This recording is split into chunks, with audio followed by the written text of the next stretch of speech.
Does anyone else remember when words used to mean something?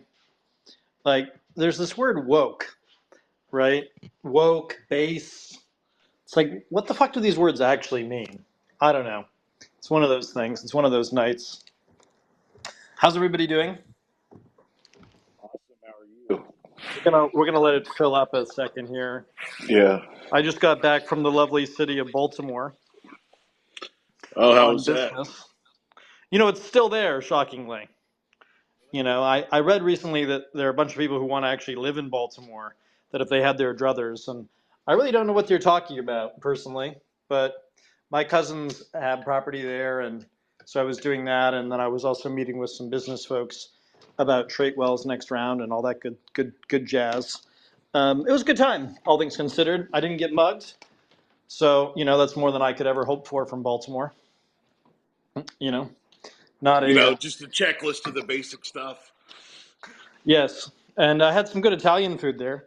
There's a few good restaurants there that I highly recommend to those who celebrate, eat pasta every day, which is my diet. You know, so but yeah, I think we're gonna go. We'll go into the Trump stuff. We'll go into this David Sachs stuff. I'm going to be going to Montana tomorrow at 10 a.m. or so to go meet Mr. Kohodes, Mark Kohodes, in Bozeman. So I will let you all know how that goes. And we will be discussing Mr. Sachs, which should be an interesting time. I love Montana, but I confess that I don't really get Montana. It's like one of those states that kind of eludes me. Like, why would you live in a Montana when you could have a Wyoming, which is, no income tax and much cheaper and much nicer? I don't know. But people are entitled to their opinions on these subjects. So make of it what you will. Maybe they like to see giant Chinese spy balloons or something. I don't know. But anywho, how's everybody else doing? What's the latest, JBad? Anything exciting to report? Caravelt? You know, just out here watching the news as usual, listening to Charles Johnson give us the news, the insight. You know how it is. Yes, well, we'll go through the news. I am finishing my tea, brewing my tea right here. And We have an hour and 11 minutes left for Trump to get arrested today. So I don't know. Didn't he already say he's not getting arrested, John? Today, like he's going to be indicted but not arrested, isn't that? My argument has always been that Donald Trump will never go to jail, and I still think that he may get arrested, but I don't know that he'll ever go to jail. Yeah, I made that comment kind of semi-sarcastically because it seems like there's been a lot of media ginning up, all this fanfare over something that turned out to not be. Well, typically in the media business, March and April, late March and early April are when people start paying attention again. So just in terms of making money as a business, my sense is that that's kind of what's going on here, if you will.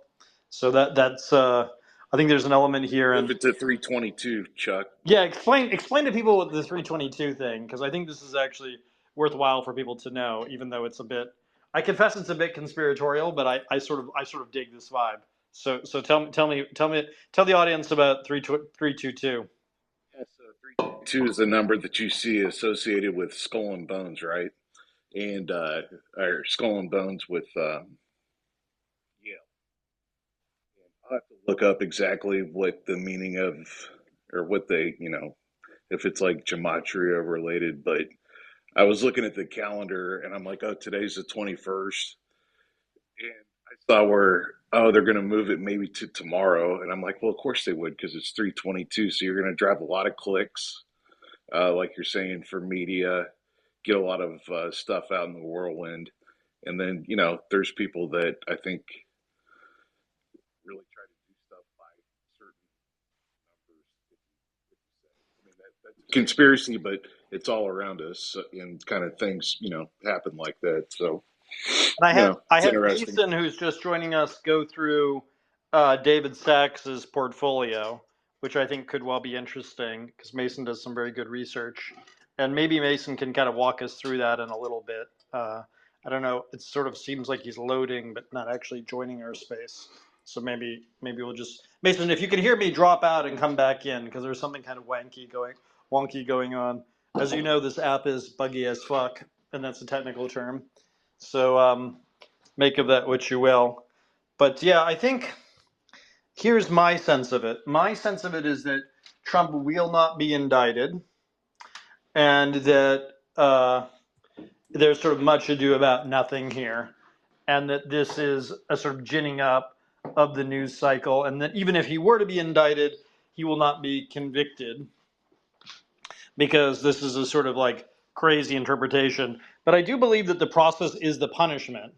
And so there's a number of these politicos in New York that can claim quite rightly that they held that evil bad man Trump to account. And that's really what a lot of this is actually all about, is kind of my read on it. Charles, by the way, I just want to say to some of the people who have been DMing me, I've been locked out of my Twitter account, so I can join spaces, but I can't tweet or like or anything. I don't know, freedom of speech, but it's okay. So yeah, I just wanted to let people know. Did you say the N word too many times, Caravel? What was it that did it to you? You want to hear something? I actually tweeted in the past the N word, but I didn't get suspended for that. I got suspended because I wrote the Stormy, and I quote, Stormy Daniels is a retard bitch, end quote. Yeah, that's probably not. And the truth again. You can't use the R word. The R word is a really rough one, so don't be using that one. We're losing the whole alphabet. Soon it'll just be LGBTQ that's left, but that's okay. I wasn't really using the alphabet anyway. I don't know about you, but there's just too many words in there to begin with. Yeah. So, Mason, yeah, if you drop out, reset your thing, and I'll invite you up, Mason. Hold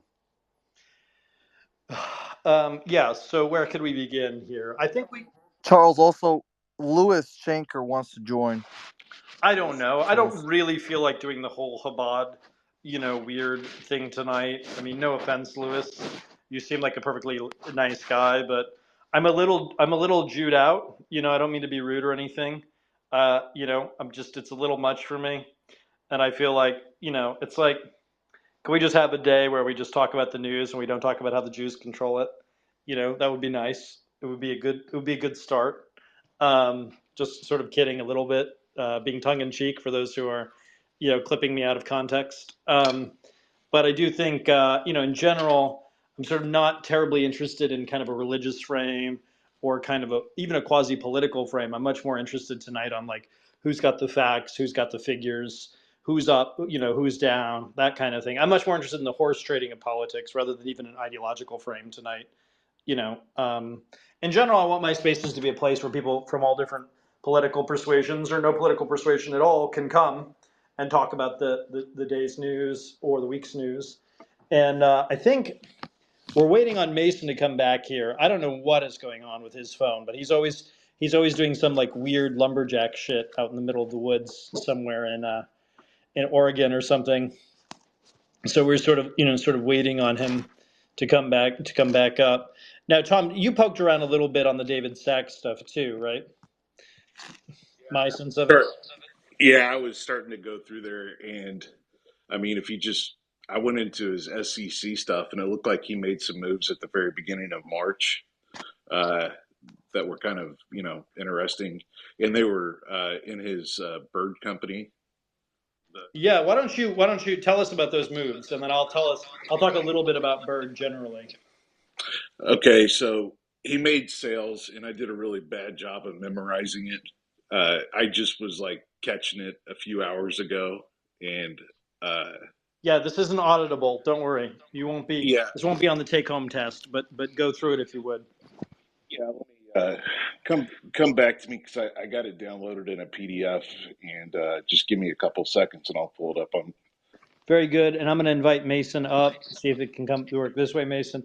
If not, Mason, just turn off your phone and start it up again, because I think that's been something that I've done lately that's been helping with the phone issue. And let's see, what's the poison I'm drinking tonight?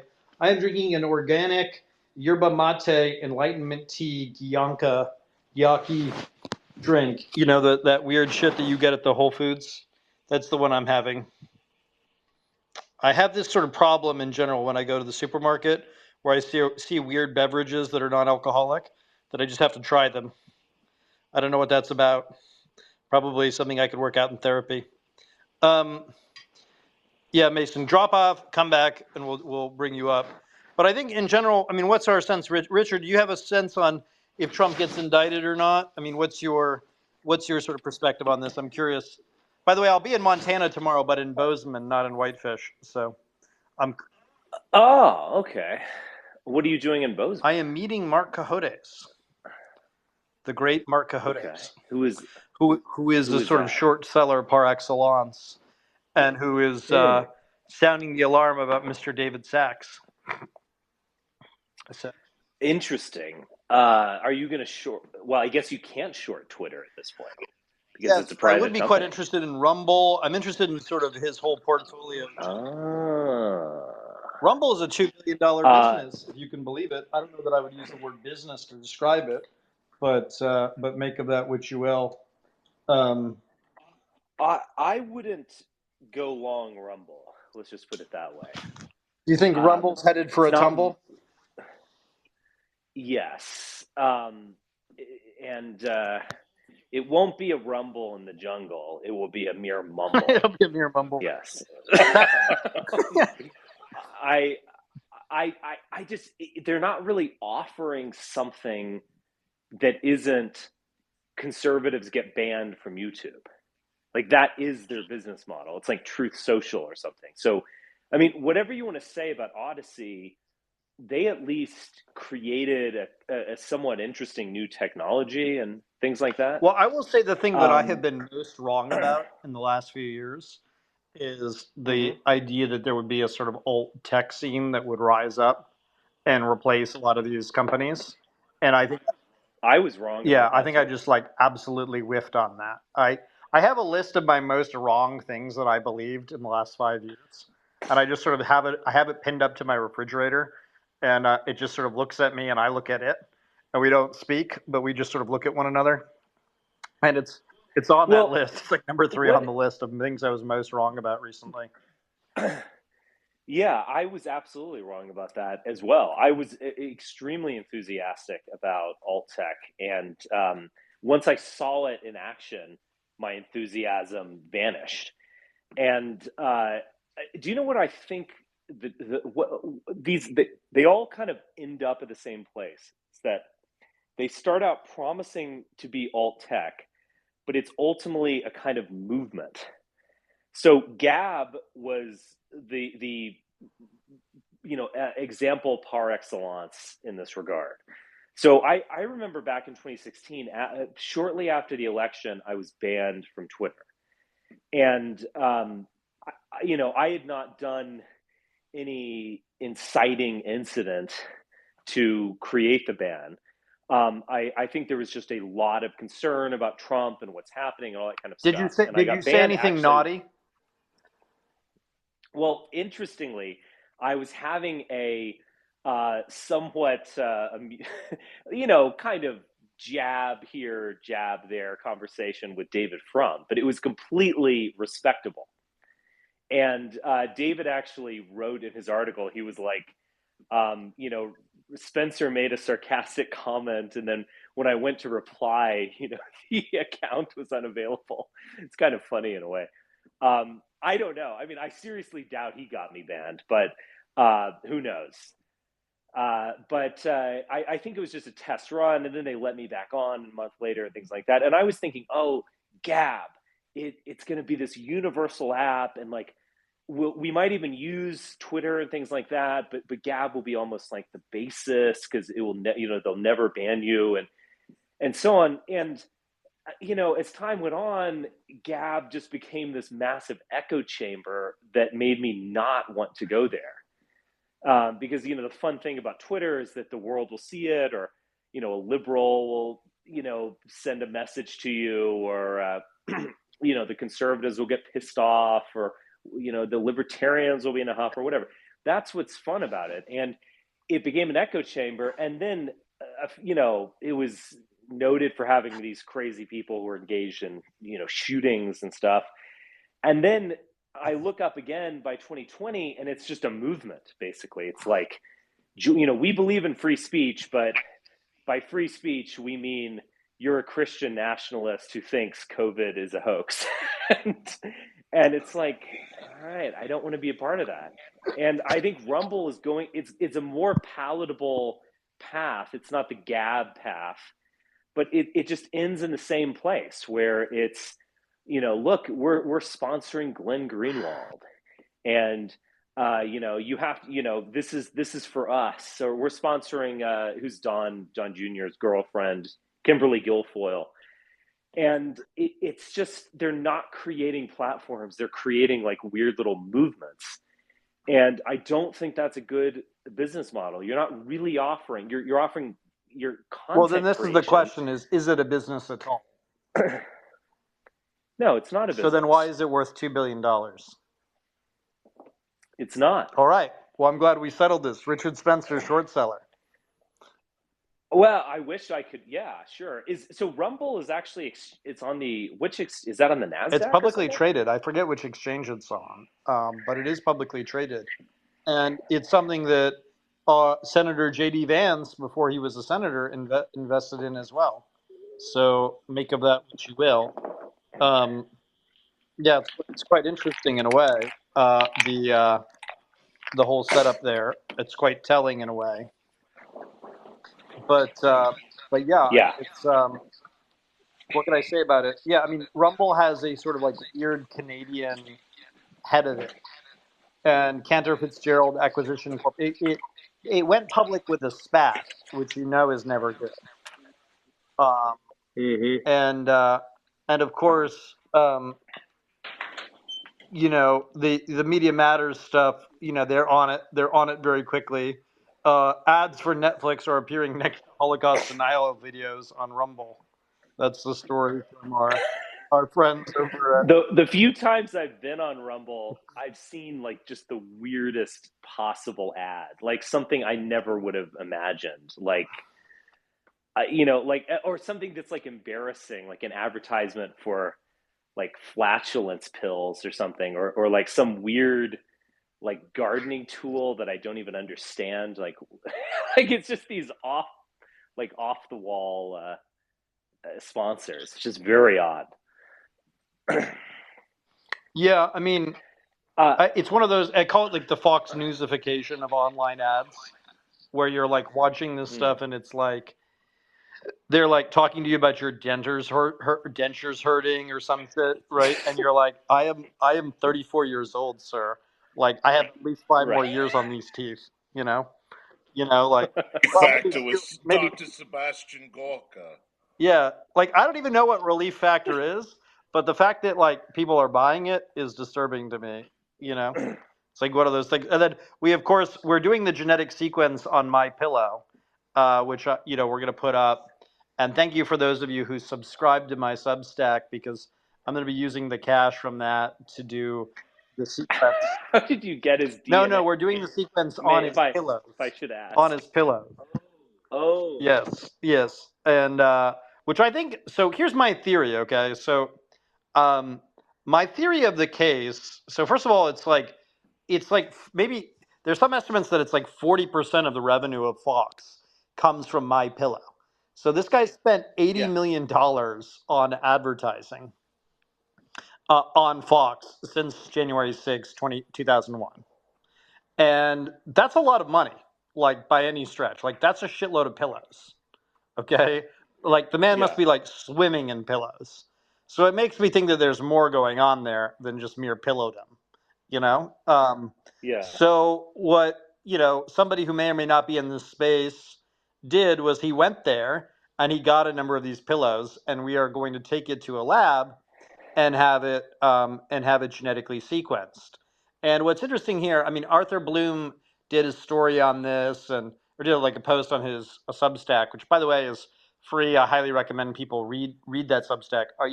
Arthur and I are friends. He and I hang out about every 2 weeks or so. We get lunch and talk about the news of the day.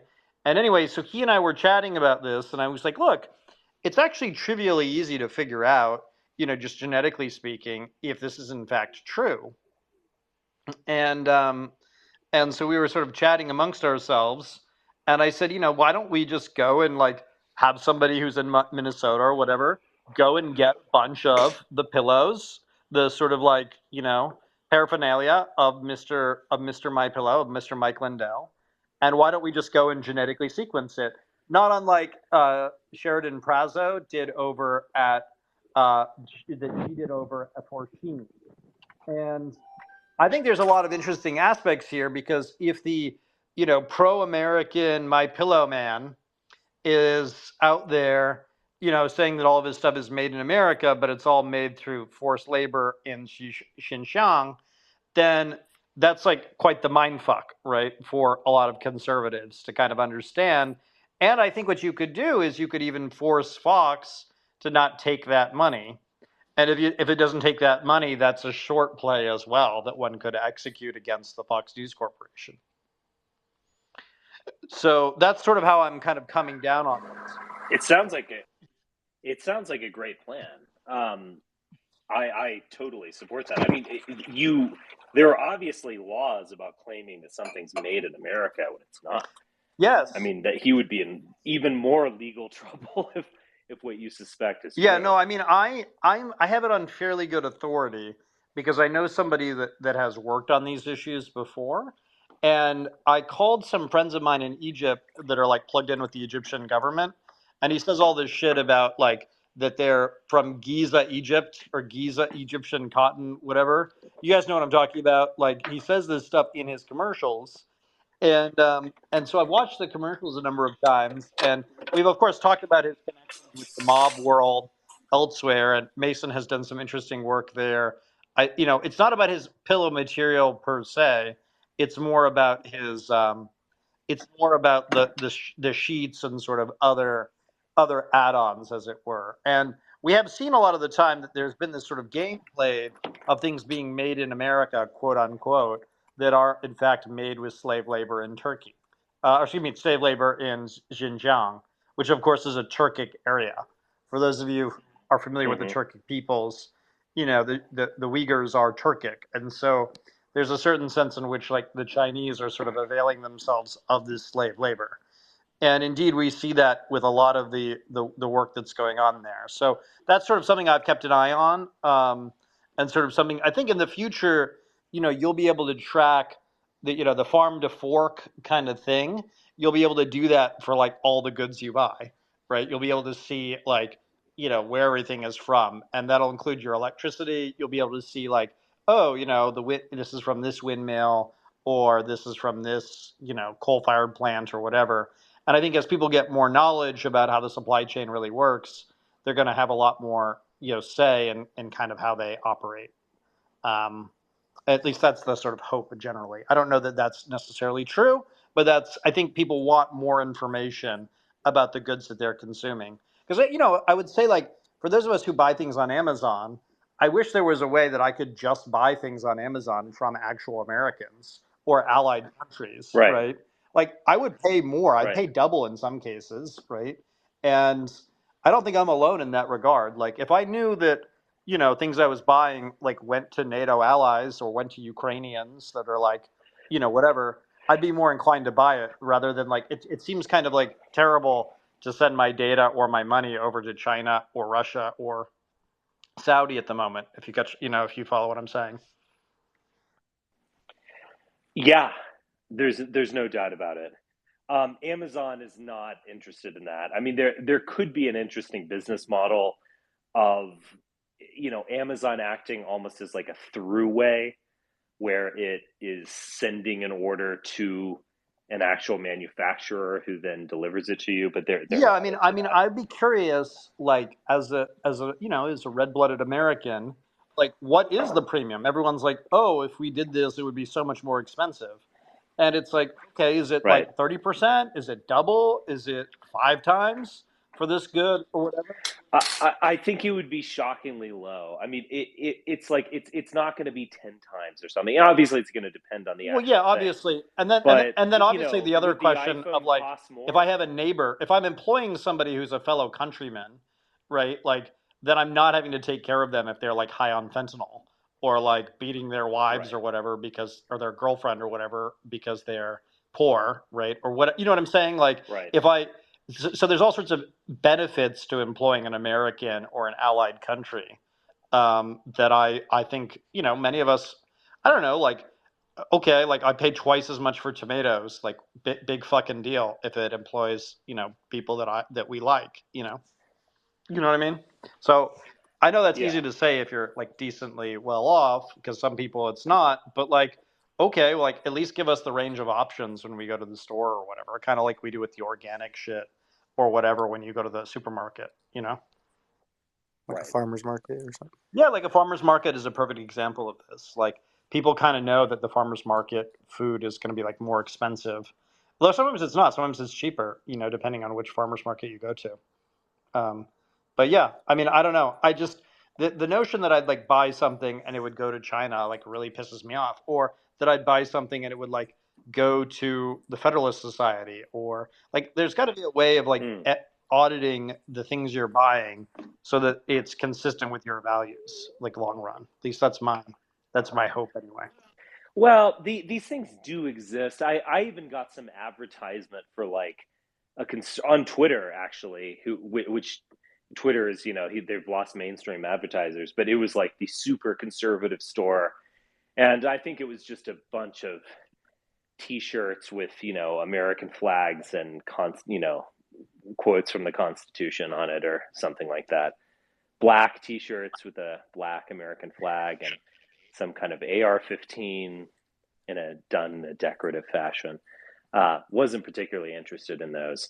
Liberals have been pretty good at this. That you can do like ethical investing and stuff like that. Well, they'll have like a mutual fund where you're not funding slavery and destruction of the penguins and all that good stuff. Yeah, or maybe you want to fund that, and maybe there should be ways for you to reveal yourself to be a total asshole, sociopath.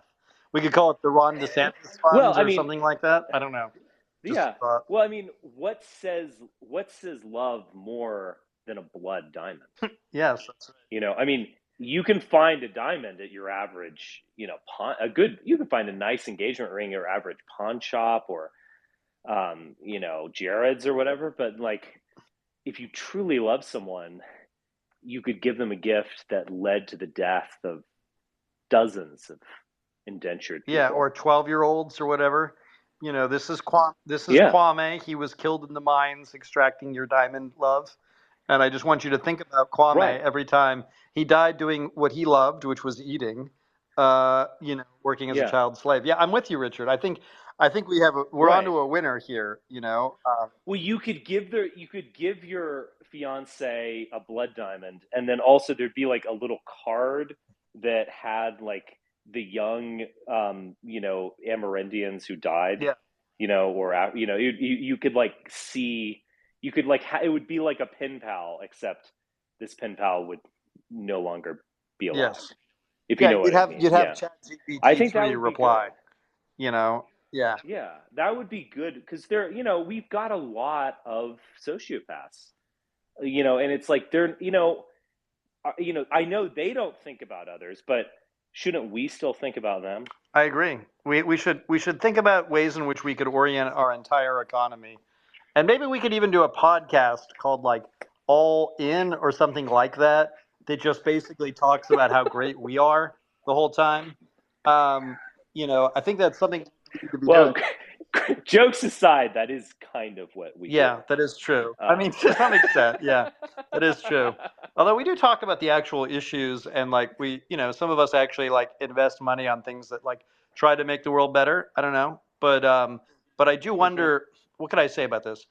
It seems to me that there are.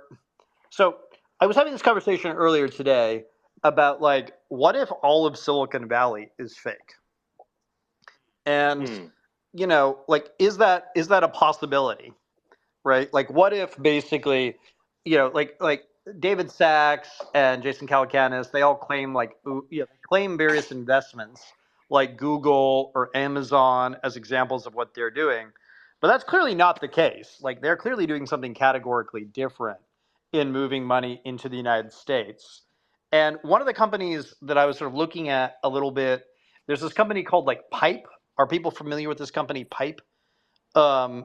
It's like apparently there's like a lot of problems at Pipe. Do you guys know what I'm talking about? Does anyone? It's like I have not heard of this. it's like apparently some company that like basically facilitates money laundering, like moving money like into the United States. And I was reading about this a little earlier today, and it was something I was talking a little bit with Kohodes about when he and I chatted either. But it's the modern capital platform, allowing you to grow on your terms. Pipe transforms your future revenue streams into upfront capital for growth without dilution.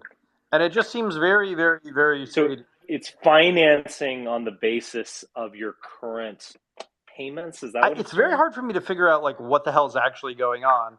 But apparently a lot of the players who are involved in it are basically like, they're in serious trouble, basically. There's a lot of people that have like left the startup. And apparently David Sachs has some exposure to Pipe, just generally that he's an investor in it. Yeah, Pipes, this is the thing. Pipes, this is a story that was in TechCrunch. Pipe's founding team stepped down as hunt for veteran CEO begins. The three co-founders of alternate financing startup Pipe are stepping down from their roles as executives of the company in a dramatic executives of the company in one of the most dramatic management shakeups seen in the fintech startup world in some time. And Miami-based Pipe, by the way, whenever somebody says Miami-based, like, you're in for some good shit. Okay, like that is like the key. Like when somebody's like, "Hey, I met some really honest people from Miami," that is like a phrase you have never heard. Okay, as I recently told a friend of mine, everyone in Miami is a criminal. It's just a question of what kind of criminal and how fun they are while they're ripping you off. So anyway, so Pipe, Miami-based Pipe, said today it is on the hunt for a veteran CEO as Harry Hurst, what a name, who has been the face of the company since its 2019 inception, transitions from his role as co-CEO to vice chairman. Blah, blah, blah, blah, blah, blah, blah. In May of 2021, the company had raised $250 million at a $2 billion valuation in a round that Hearst had described as massively oversubscribed. So there's a lot of just weird stuff here about all the money that was basically brought into the United States from Pipe. And this guy, I think Harry Hurst is a British national that was having some issues like immigrating here or something. I don't know if I'm getting that exactly right, but I remember one of the people who were connected here had some sort of issue in the United States, like coming into the country or something like that. Yeah, he's originally a farmhand from northern. Sorry, that's wrong. But anyway, yeah. So it's just very interesting, like what the hell is really going on here, and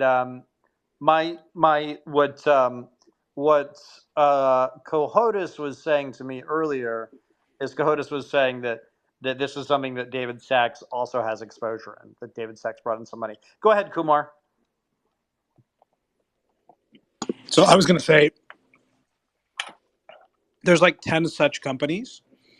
All of them, I don't think it's money laundering, but, that's up for debate. But I do think it's a flawed business model because let's say you're making 100 million a month and I give you 1.2 billion. And then I say, I'm going to charge you 15%. But let's say you have 50 customers and 10 of those customers are completely unprofitable or have taken similar types of financing from other types of customers.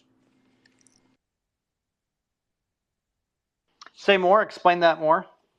So let's say I give you upfront non-dilutive capital and I charge you 15%. So I factor you, right? So let's say you're making 100,000 a month. I give you 1.2 million upfront and I charge you an interest rate on you paying back, right? I get your future receivables. Now, the problem is, what if your customers are all unprofitable companies that are relying on venture financing, or they are going out and getting similar types of financing deals? Do you see how it's like it's a contagion spread? It's a real problem. Yeah, I see that. Yeah, so like it's kind of like a pyramid scheme in a way, when you assume that basically everything's being like venture VC financed, Well, and you're trying to skim off the top of that. At some point, that's not going to well, work because the whole thing is unsustainable. well, it's the whole finance thing in general, right? So, the notional derivatives market is really, really big. Mason, log off, like just shut down your entire stuff for like 10 minutes and then come back, because I've seen the stuff. So he shared his spreadsheet, by the way, for people who are curious. And the spreadsheet goes into all of Sachs investments for Craft Ventures, which is Sachs kind of thing there. And apparently what he was saying, what is it, 81 or so? Yeah, that Pipe was the one that he had invested in. And yeah, it's interesting. I mean, just looking at these investments in these companies, the question is like, how many of these are like legit companies, and how many of these is just a vehicle for moving money into the United States? It's sort of unclear, I think, and we should sort of be mindful of that. Like for instance, we have all these people who have invested shitloads of money and things like, there's like a mattress company that they're all investing in, a company called what the hell's the name of it? It's called 8 Sleep. 8 Sleep. Yeah, I thought this was a joke, by the way. When somebody told me that like Founders Fund was investing in 8 Sleep, I remember thinking like, is that like what is that? Is that like, and it's like there's this sort of like, I don't know, quasi criminal mob kind of aspect of all this stuff that we really need to be kind of mindful about. Like, these are not real businesses. This is just moving money around. I don't know what is your what do you, I mean, let's see. Yeah, there we go. Mason, it's up on top there. People want to go through this. Mason says that he's in Bitwise, which is, Sachs is in, and Pipe. Now, I'm interested in the ones that are publicly traded. Pipe is not publicly traded, as far as I know. I know Bird, which is the money laundering one that Sachs was involved in like all this illegal, basically battery technology that was being extracted from Africa. All those like electric scooters that are like zipping around, causing trouble if you drive in a major city. Do you guys know what I'm talking about? These, yeah. Yeah, I've got a snip of his activity that in about a minute I'll have it up in the Jumbotron. Yeah, have it on up, because I think that'll be relevant for people to have a look see at. But yeah, I think it's a really interesting question of like how these guys are allowed to get away with this stuff, and are our regulators just kind of too slow to move on it? It's kind of my question is like, why haven't these things been caught? And in the case of like a lot of the shady shit Elon's done, my understanding is like Andy McCabe's son like works for the FBI director's son works for SpaceX or works for Elon. So there's a lot of elements here of like the regulators being captured in different ways because their kids are or kids or wives or girlfriends or whatever are working for these tech companies. And there's been this sort of game played in the last few years of like, Mason, if you have an Android, somebody says, if you have an Android, he needs to address the current bug with the Twitter software. So maybe have a look see at that and see what can be done to come up. Because I think you do have an Android, if memory serves. Anyway, yeah. So the question, of course, with a lot of these investments, quote unquote, is you don't want to be seen as being anti. You don't want to be seen as anti innovation. But then the question is always like, well, what innovation is actually taking place here? Is that just all fake? Is that kind of what's going on? Yeah. So is Mason using an Android phone? If so, he should install an older version of Twitter. If it is what you can do too is if you get the Galaxy Store, is where you download Twitter from. Yeah. On Android. Anyway, go ahead. Go. Yeah. Thanks, Chatical. Appreciate that. Yeah. So anyway, so I don't know. So my theory of lately is like, what if it's all fake, right? What if all the foreign money coming in from China and elsewhere? What if it's all just like not real businesses? I kind of buy that thesis because I remember sitting and talking to, sometimes I had to meet with people in Bay Area. I usually try to avoid it, but there were VCs and, I'd open up a periodic table of elements and I tell them, here's a picture of the grid. Here's CAISO. Here's all the different grids in the U.S. Anywhere you charge it, a lithium-ion battery, you're paying anywhere from 20 to 100 times the farm to fork cost per kilowatt hour to charge that thing. So there's no way, like from simple physics, there's no way that thing could ever generate a profit. But, they're the Stanford guys and, they know everything in the world. They got MIT and all that other nonsense. So, it's clearly a scam. Yeah, it's interesting. It's interesting how like somebody going to Stanford or MIT is now like a negative indicator of how smart they are, right? Like I've noticed this where like I see somebody from MIT or Stanford in particular, and I become like a lot more skeptical of them than I did like 3 or 5 years ago. Do you know what I'm talking about? It's like become like it's sort of like a weird anti-brand in a weird way. Oh, it's like a negative indicator now because it seems to me what was happening is that people were using the brand of these schools to essentially be like, well, this guy went to Stanford, like, and then you look at like, well, Elizabeth Holmes went to Stanford, and Sam Bankman-Fried went to MIT, and so there's just like a lot of fakery here, or they're like using the reputation of these schools as supposedly places where quote unquote smart people go as a way of like, don't pay any attention to what we're doing here. It's kind of like when they have the social proof of like the famous board member or whatever at Signature Bank of Barney Frank, right? It's a way of like dodging people spending, paying attention to what's going on, right? Well, also, I think it kind of fit. The reason it ends up being that crew of people is because someone somewhere else thinks that, the Jewish kid from MIT whose mother is a congressman is a good substrate for something else. You see? Like, it kind of fits this narrative. It fits a narrative that's easy to pitch and sell and all this stuff. So it could also be that. But, like, yeah, I mean, generally, I also think MIT challenge. So, coming out of we'll call it a mid-tier or mid-rate engineering school myself, I kind of had my ass handed to me the first times I engineered anything, and I would say it's good. It's like a gauntlet to just show you how little you actually know, right?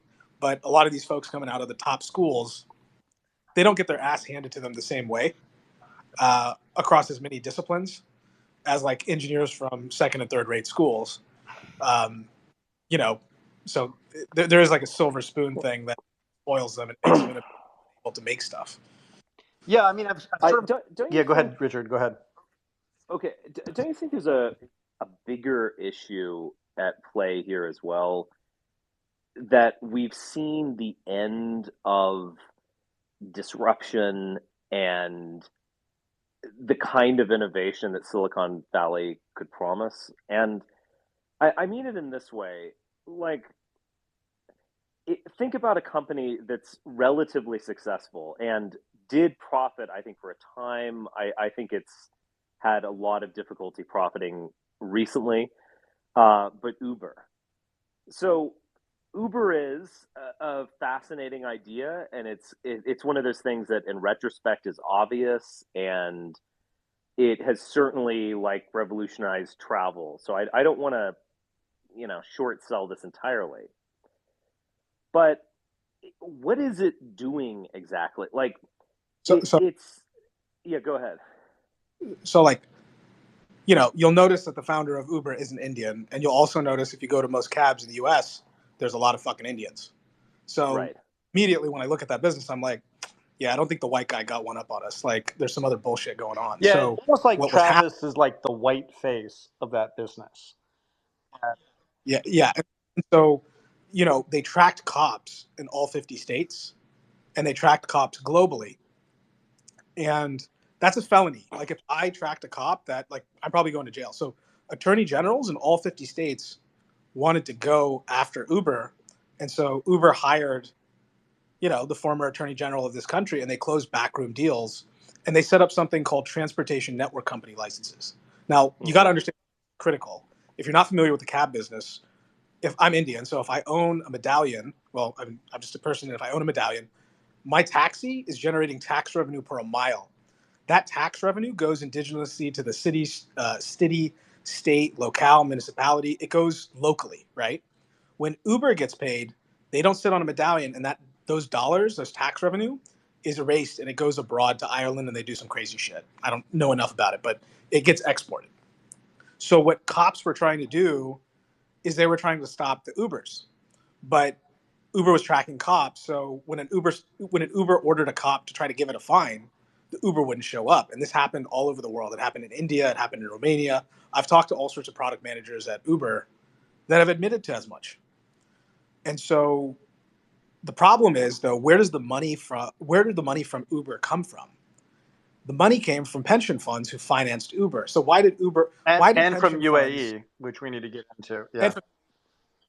So why did they finance Uber? They financed Uber because there's not enough tax revenue because they need money for their pensions. It's a self-inflicted gunshot wound on Americans and the pensions, and the people getting compensated are the people who take their 2 and 20. So it's very important to understand sort of the nonsense that goes on with. And I know there's like deep state shit with Travis too. I don't know how deep. Yeah, I don't think there is with Travis, but there certainly is with Emil, who was the COO there. And Emil was quite close to like Robert Gates, Bob Gates, the defense secretary, I believe under Obama and under Bush, if I'm getting that right. Bob Gates, Secretary Gates. So yeah, so here's what I was told about it. Well, okay. Well, hold on. Okay, well, finish your thought. I was actually making a broader point, but finish your thought. Okay, so what I was told about Uber is that Uber was a vehicle by which the sort of Chinese and American deep states could track everybody, track all of the rides that were going on, and really put the hurt on a lot of the Russian Jewish mob that had cartelized or taken over a lot of the medallions in major cities in North America and sort of elsewhere. And that basically it was a kind of like quasi-alliance, if you will. And that alliance more or less has broken down in recent years as Uber like tried to expand to like China or whatever. And so I was told that was a frame on it. And then the other frame on it was, if you think about like your habits, right? Like what do you do each and every day? And one of your habits, obviously, in calling an Uber rather than like getting on the train or like taking public transportation or whatever, right? Yeah. You sort of build this habit of basically having a private driver, which of course leads to more congestion. It leads to more, it leads to higher oil prices because people are driving a lot more, right? It also leads to an erosion of public support for public transportation generally.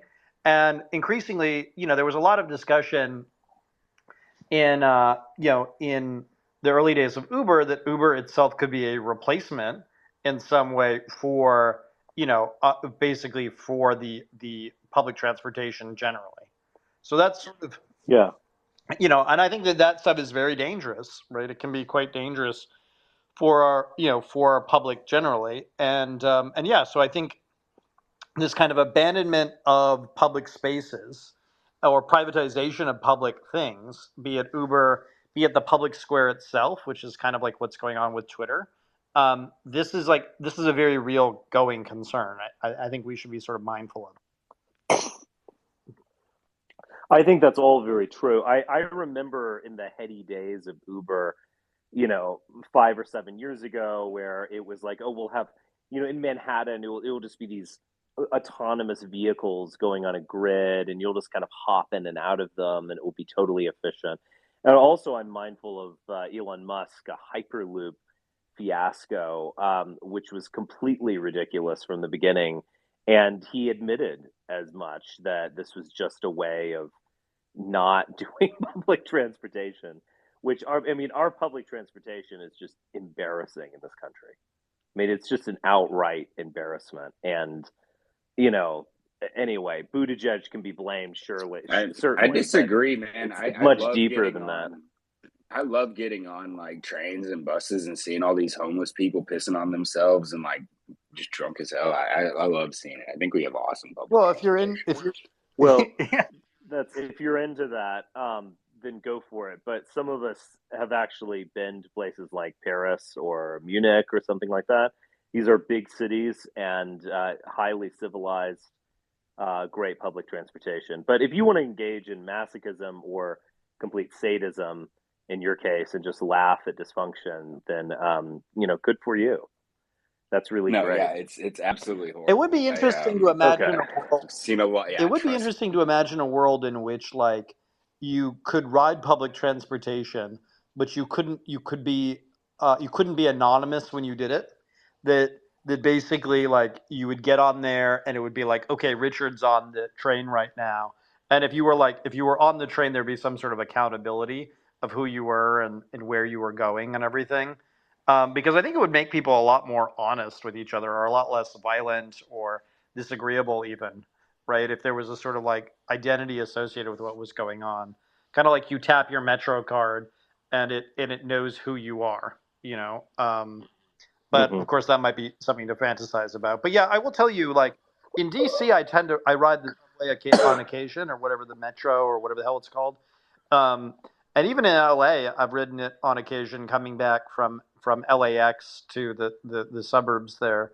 And it's actually perfectly lovely. It's fine. But New York has gotten, like, really, really bad in recent years. Yeah. And no, the DC subway and it goes into Virginia as well. I mean, that's actually not bad, I have to say. Despite what I said earlier, that it's embarrassing in comparison to Japan or many European cities or what's going on in Asia. I've never traveled there. Traveled to Japan once. That was fun. Great public transportation. I rode a bullet train and all that kind of stuff. Loved it. But there are some good things. I don't want to throw the baby out with the bathwater. But my bigger point was this, which is that, so what is Uber exactly? So when you go back to Silicon Valley glory days, it was, let's build an Apple II. We don't know what this will be used for exactly, but I don't know. We'll sell it to schools, or you can make recipes, which was Steve Jobs' original idea, which is kind of funny when you think about it. A recipe book and all sorts of things. But we're going to build this machine. We are going to program it, and we're going to do all this kind of stuff. It's a real thing. Uber, it's a great idea, okay, but it relies on a supercomputer in your pocket. It relies on the lack of public transportation. It relies on the hollowing out of the middle class and the fact that people need a gig economy just to get by. It is basically, I mean, I have heard this in many cases, if not all, but definitely in many. You are in effect subsidizing Uber by driving your car that much. So if you factor in depreciation and the amount of time you spend in the car, the risk you put yourself in, who knows? You might pick up some crazy person who's going to try to kidnap you or rape you or whatever. It is not worth it. You are subsidizing this company, which is also not profiting. So it's just this big scheme, but it's not producing any value it's skimming off value, and it's relying on, like, existing dysfunction. And so, like, I don't, again, I'm not, like, against cool new ideas. It was almost like bound to happen at some point, like, oh, let's do this. But it's turning everyone into a gypsy cab operator, and it's not really solving any problem. And so it just gets to the point where it's like, we fell in love with Steve Jobs and all this kind of stuff, and we've been looking for that ever since. And so we just, like, put all of this stock in, literally and figuratively, in stuff that's just, like, not actually technology in a way. It's just all kind of like we've hit the limit of what is possible in terms of technological advance, and we're just at this point where we're just, like, skimming off the top and profiting off social dysfunction.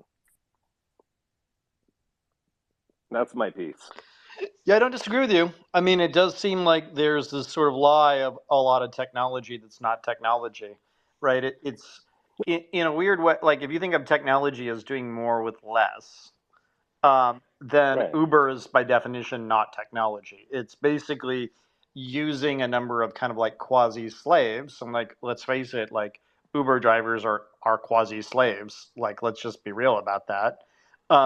It's basically using a lot of like precarious labor as a vehicle here, and it's a real going concern. I think we'll see in the near term, a lot more pushback against Uber and certainly against Airbnb in major cities. It's pretty distressing stuff to watch it play out, and gangs and others are getting involved in like using illegal alien labor to like drive people around. So oftentimes the person who shows up to pick you up in certain cities is not, they don't have the same car, it's not the same person. Like these are public safety concerns, right? And that's Yeah. before we even go into like the instances of rape and other sort of like predatory behavior that takes place. It's a real concern generally, but I think for our purposes here, Tom, did you want to go into the David Sachs stuff that you were sort of putting out, or what's your? I think that probably Mason can go through that better than For I fuck's sake, can. But Mason, you've got to fix your phone, man. I don't know what's. He's compiling his stuff in his Googly sheet, and he's got some great stuff in there. But now it just looks like, so he's been selling off, if I'm reading this right, big positions in Bird as it's going down, and then probably using that capital to go, move it around and go into his other funds, the Craft Ventures. So you go to Craft Ventures website and you look at all the little cottage companies that are underneath it, and like, just I would encourage everybody to go look at the page and then ask yourself, have I even heard of these companies? Now, of course, there's the Twitters and things that you see on there, but it's like, what do these things actually do? And I think a good way to maybe look at it is, I think, Chuck, one time you said what like Teal does and a lot of these people is they figure out a way to process money. So they have all these different payment processors, and basically what they're doing is just figuring out a way to get a cut on both sides of a transaction. Yeah, right? That's a good way of thinking about it. Or a way to think about it is that basically they sort of like they sort of profit off of all the transactions that occur on the internet. Right. So they're not creating anything. They're just grifting, or, they're taking a cut of what's already going on. And it's like that in these companies, and like the Ubers that you're talking about. They haven't created anything.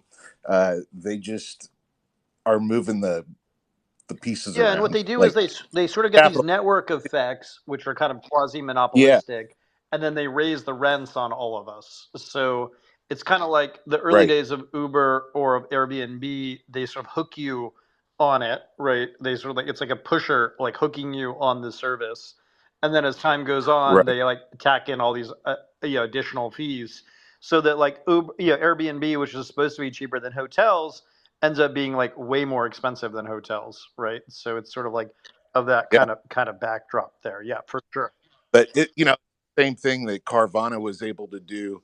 And that's one of the, I know that David Sachs, I don't believe, is involved in that, but if you look at their stock over the last 2 years, it was high at like $300 a share, and it was like a $70 billion market cap company.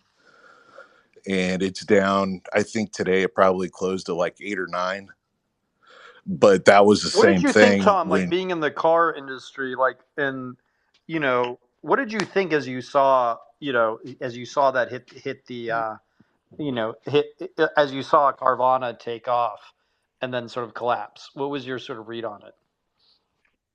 Well, I kind of, you can see it just like, obviously we're on a smaller level. We've got 8 dealerships, but you see it, you could only do what they were doing and like what a lot of us were able to do over the last couple of years, because we're in a appreciating used car market, and that's never happened in the history of the car business before. So the longer you had a car in stock, the more it was worth, because of the way the market was moving. The issue that Carvana has run into is during COVID, It takes longer to get the vehicles that you buy from an auction. There was less people working in like license bureaus all across the country to actually process titles, payoffs, things like that. And that kind of stuff doesn't really catch up to you until you start going into this descending market. So when you had, I think at one time they had 70,000 vehicles on their website, and then figure their probably average unit cost was 25,000, in however hundreds of millions of dollars that is.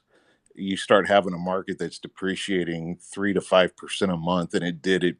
The market decreased the last 33 weeks of the year. All of a sudden, it's a bloodbath. I have a situation. So with Carvana, between 2018 and 2019, I helped a buddy buy about 10% of the OTC volume of exotic cars, like a wholesaler. Oh, nice. Only exotic. So we bought 700 cars in a year, all exotics, everything over 100K. And so I built all these scrapers and crawlers to find the inventory. And then he had a group of guys who would call and make offers and wire the same day, right?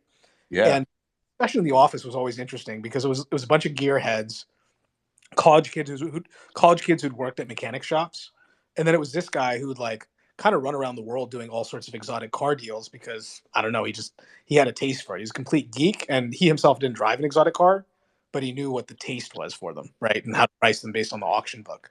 Yes. And what the discussion about Carvana was always that it's a front for some like money laundering or some cartel shit, or like they didn't know, but like every single one of them, and some of them were ex-cons, right? So they'd kind of reformed their life to become mechanics and stuff, and now they do this. And every single one of them was saying that Carvana was like a front. That was shocking to me because I'm not from the automotive space, right? Yeah. So now if you go back, and I don't think that they are, but the way that they made it onto the scene with their footprint and the way that they would buy at auction, you would think that maybe there's something going on there. But they have another company that was public prior to this, which was Drive Time, which is like special finance. It's for like a subprime customer base, and that thing's wildly profitable, and they do a lot of volume. But that part of the business, it's a separate entity, is private now, and it has been for several years before they launched Carvana. And talking to some of the people that have been with that company for a long time, they went through the same growth phase where they got really, really big, and then things kind of stopped working because they didn't have the scale for like their business model, like the people, the infrastructure, and they had to spend a couple of years to build that out, and then they were able to grow again. So what they did this time around is they bought all of the Odessa physical auctions in the United States. They did that at the end of 2021. So they've got a big physical footprint, and now they're making money doing reconditioning for like a lot of different companies, used vehicles, and then the auction business. So I hope they make it because they're a great company to work with. So at least on our. My theory is that there's a story of a Hong Kong company that was a deli that went from 0 to 100 million real quick, like overnight. And anytime there's something like weird like that where some stuff doesn't match up, my theory is that like money needed to move and trade hands, and so the stock was used as a substrate to play. Yes, I agree with this 100%. I think it used to be done largely with art, and it's done to some extent with real estate, but increasingly it's done with cars and with stock of various companies. Yeah, I think the most amazing thing looking at it was they hadn't turned a profit right since like for any quarter that they've ever operated, and like one day to sit and look and say, okay, so the market's really going to try to they say that it's worth a 10 to 15 billion dollars more as a market cap than CarMax, which CarMax has been around for 25 years, and they run a really excellent operation, and they're profitable very profitable every year, no matter what the economy is. And so you're like, you know, that's strange. You know what I'm saying? It's like, why? So to your point, what's behind everybody pumping a stock of a company that has, massive top end sales revenue, but at the end of the day, it's not netting a profit. Yeah. It, Have a look at this blog post. This blogger is the reason I bought Tesla with leverage in 2019. I was kind of like in a bad situation economically, but I bought as much as I could at that time in the middle of the year. After reading one of this guy's blog posts, his name is Deep Throat IPO, named after the Watergate scandal leaker. But he's a CFA and an insurance guy. But what he's done a good job of is kind of spelling out the various mechanisms of nonsense that go on in the financial markets. Yeah.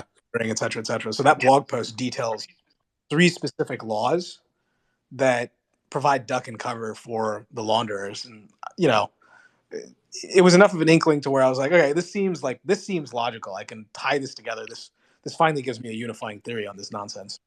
Yeah, it does. Like when you think about it, which just, hey, let's be honest. They're our government, the financial markets, etc. They're okay with it as long as you comport yourself in a certain way and follow certain rules to do the illegal things, right? Yeah, I mean, the way I would think about it is basically the speed with which a lot of these things take place are faster than the resources of the government to account for it. So even if there is ultimately a scapegoat or somebody gets punished, that's probably like, the fine is like what, 2% or 1% of all the transactions that occur on it on the network, right? So it's Right. sort of like within the acceptable bounds of it's within tolerance. Within tolerance.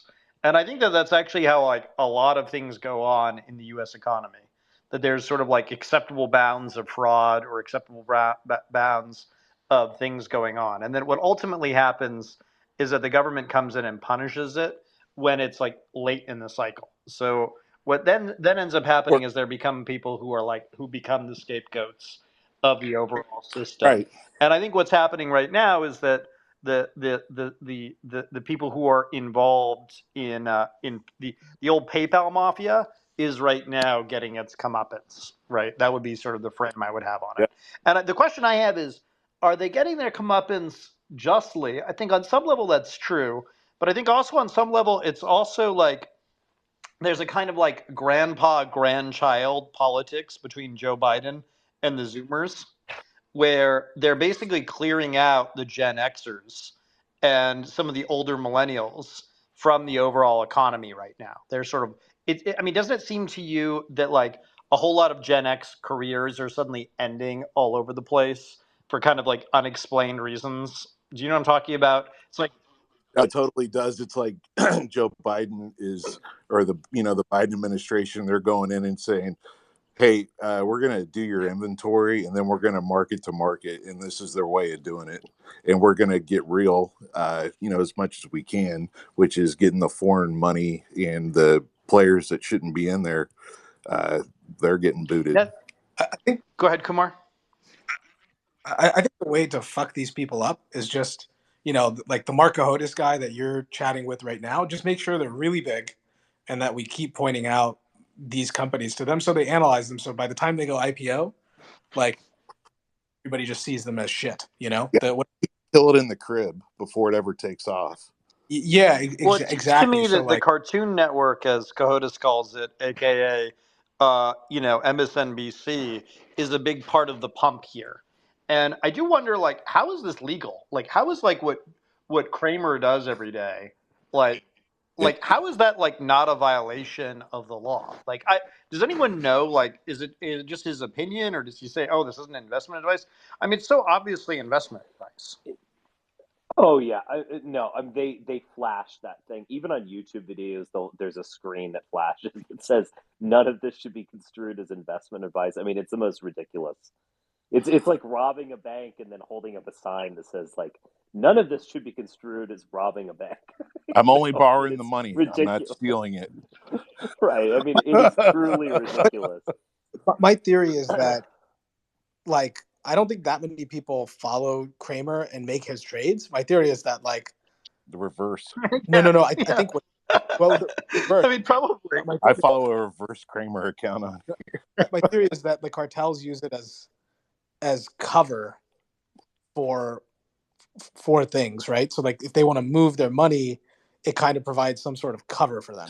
You're right. This is what we call a diversion. I had a football coach in high school that said, if you want to rob the bank, you have to blow up the McDonald's.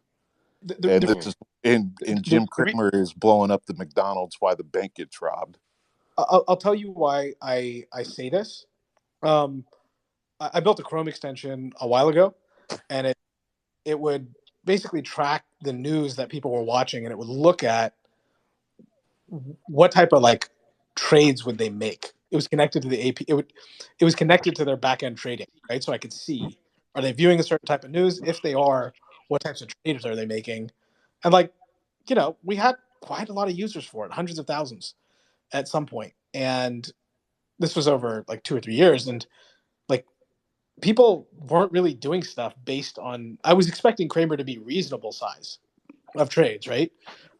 Maybe it's just because Chrome extension users don't watch Kramer, but there's something else going on there because I don't think... Well, it is the case that he was Elliot Spitzer's roommate at Harvard Law School, right? Which is interesting.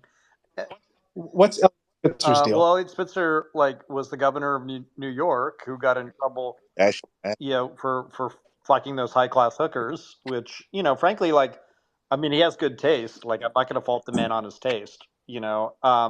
But basically he resigned over it, which was a pussy move. He should have basically stood his ground on it because whatever, he was using his own money to do it. But he resigned over it. And it was like a whole dramatic scandal or whatever. And I think he came back. I think he was like a TV host at one point or something like this. Do people know what I'm talking about? He was. There was sort of a question of like, CNN type would he be our first like Jewish president or whatever? And he went after like a lot of corruption when he was New York AG, quite vociferously. I think Adam has some financial crimes. Yes, that's right. Yeah, that's right. Mostly financial crimes. Mostly. Yeah, he was sort of like the cop of Wall Street, is kind of like what they were calling him at the time. Well, he said, "I'm a bulldozer and I'm going to flatten you." I think that he said that to someone who probably, who was probably the one who like leaks the information to the press. Yeah, when he was indicted, I remember or not indicted, when he when the story broke, or like I think when he stepped down, the trading floors on Wall Street like applauded or something like that. It was like one of those situations.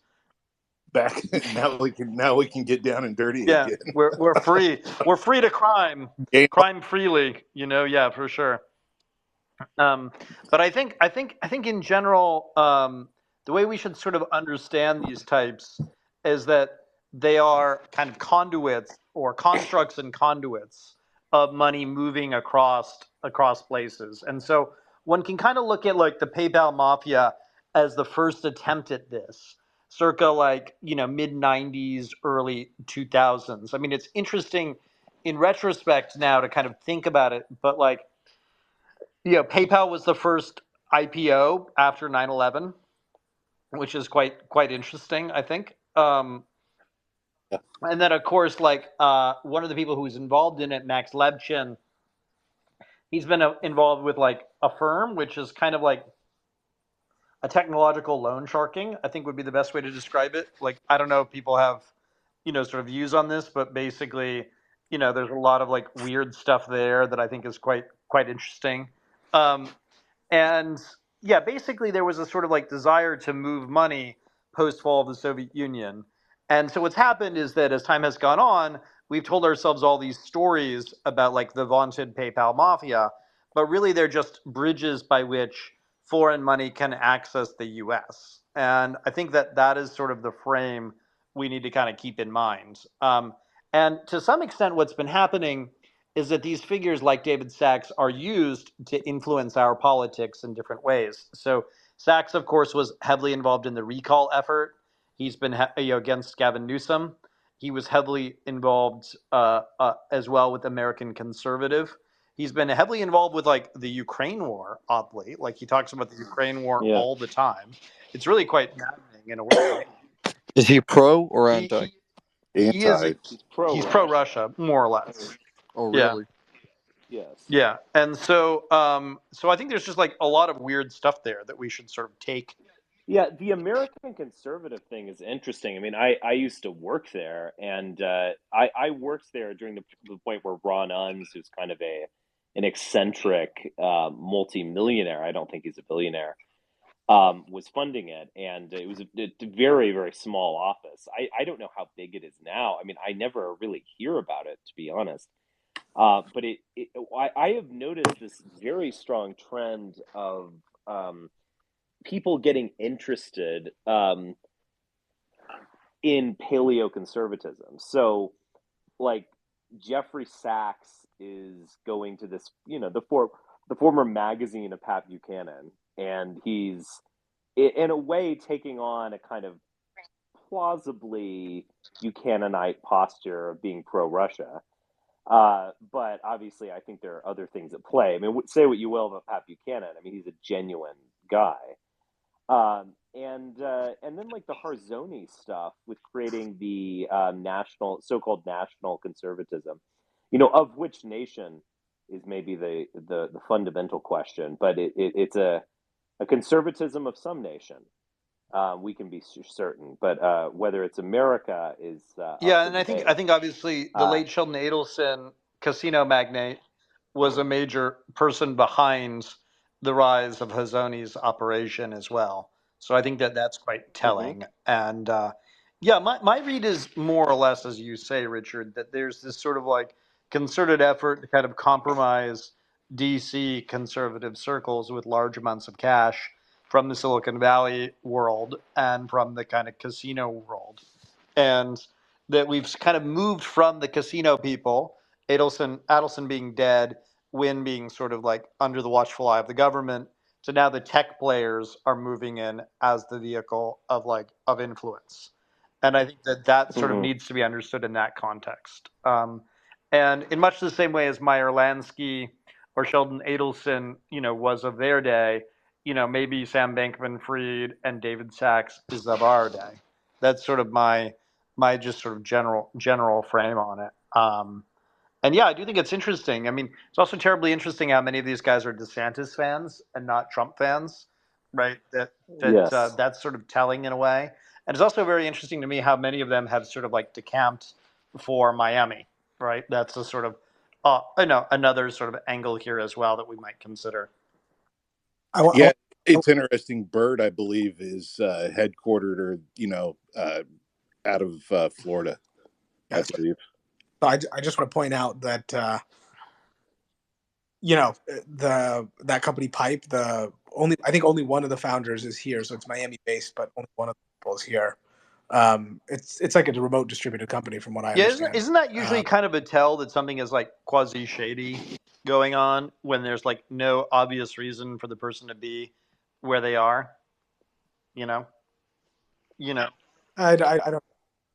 I think it was, it's a weird deal, but we'll see what happens. All these companies like Capchase, Pipe, et cetera, and I know I've known the CTO at Pipe for a long time, but he's a builder, but like I don't think he's a finance guy, so codes. But the I think all of those companies are going to die because they're just filled with contagion, right? Don't they only kind of work in a world of zero interest rates? I mean, if we're like honest about it. No, they don't even work in a world of zero interest rates. So like, why do these things exist? I mean, what is their raison d'etre, as it were? Like, what? I mean, why does somebody go and start a pipe? Why do you only? Why do you go after government contracts? I mean, for me, it's actually quite simple. Like the government is growing, and like they spend $1 in $5 and may soon spend $1 in $4, and it's actually like it's pretty easy to make money if you have the best technology in the government space. Like it's actually like shockingly easy. So for me, it's like I have a formula that I apply, and like my formula makes a lot of sense. I could sit down and explain it to a small child. I can't explain the business model of like a Circle. I look over at David Sachs's portfolio and like I'm Googling this shit and like I don't understand what the business model is of these things. Like it doesn't make sense to me, right? And it's like I'm a fairly intelligent person and I don't know what the fuck is going on. And if I don't know what the fuck is going on, how do others, like, how do other people perceive it is, I guess, the question I would ask, right? So there's it's weird, that whole PayPal Mafia crew, like, I don't know if they're actually good at chess or if they just like push that for the notion of like fake intelligence quotient. I don't know. It's like a fucking weird thing, but I've never once seen David Sachs discuss anything technical with any level of depth. Like, That you was know, what I wanted to ask you is, can any of these people actually write a program that are, the quote unquote Well, PayPal so mafia? here's something I learned about David Sachs recently.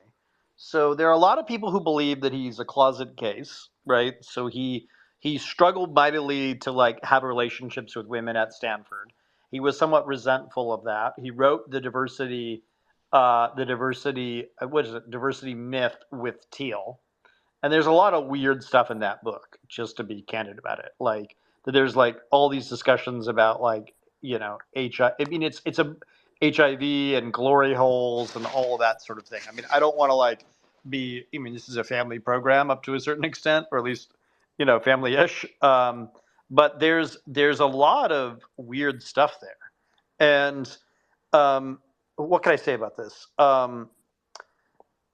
Reading that book, right, which I did when The Contrarian came out and when this book, The Founders, came out, there's a lot of weird activity that Sachs was engaged in.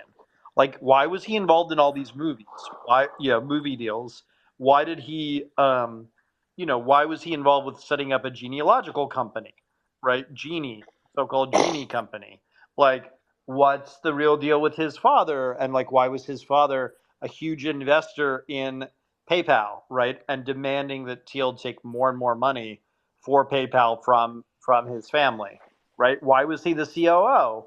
Why did he water down a lot of the money laundering rules around PayPal, which were even light circa like the 1990s?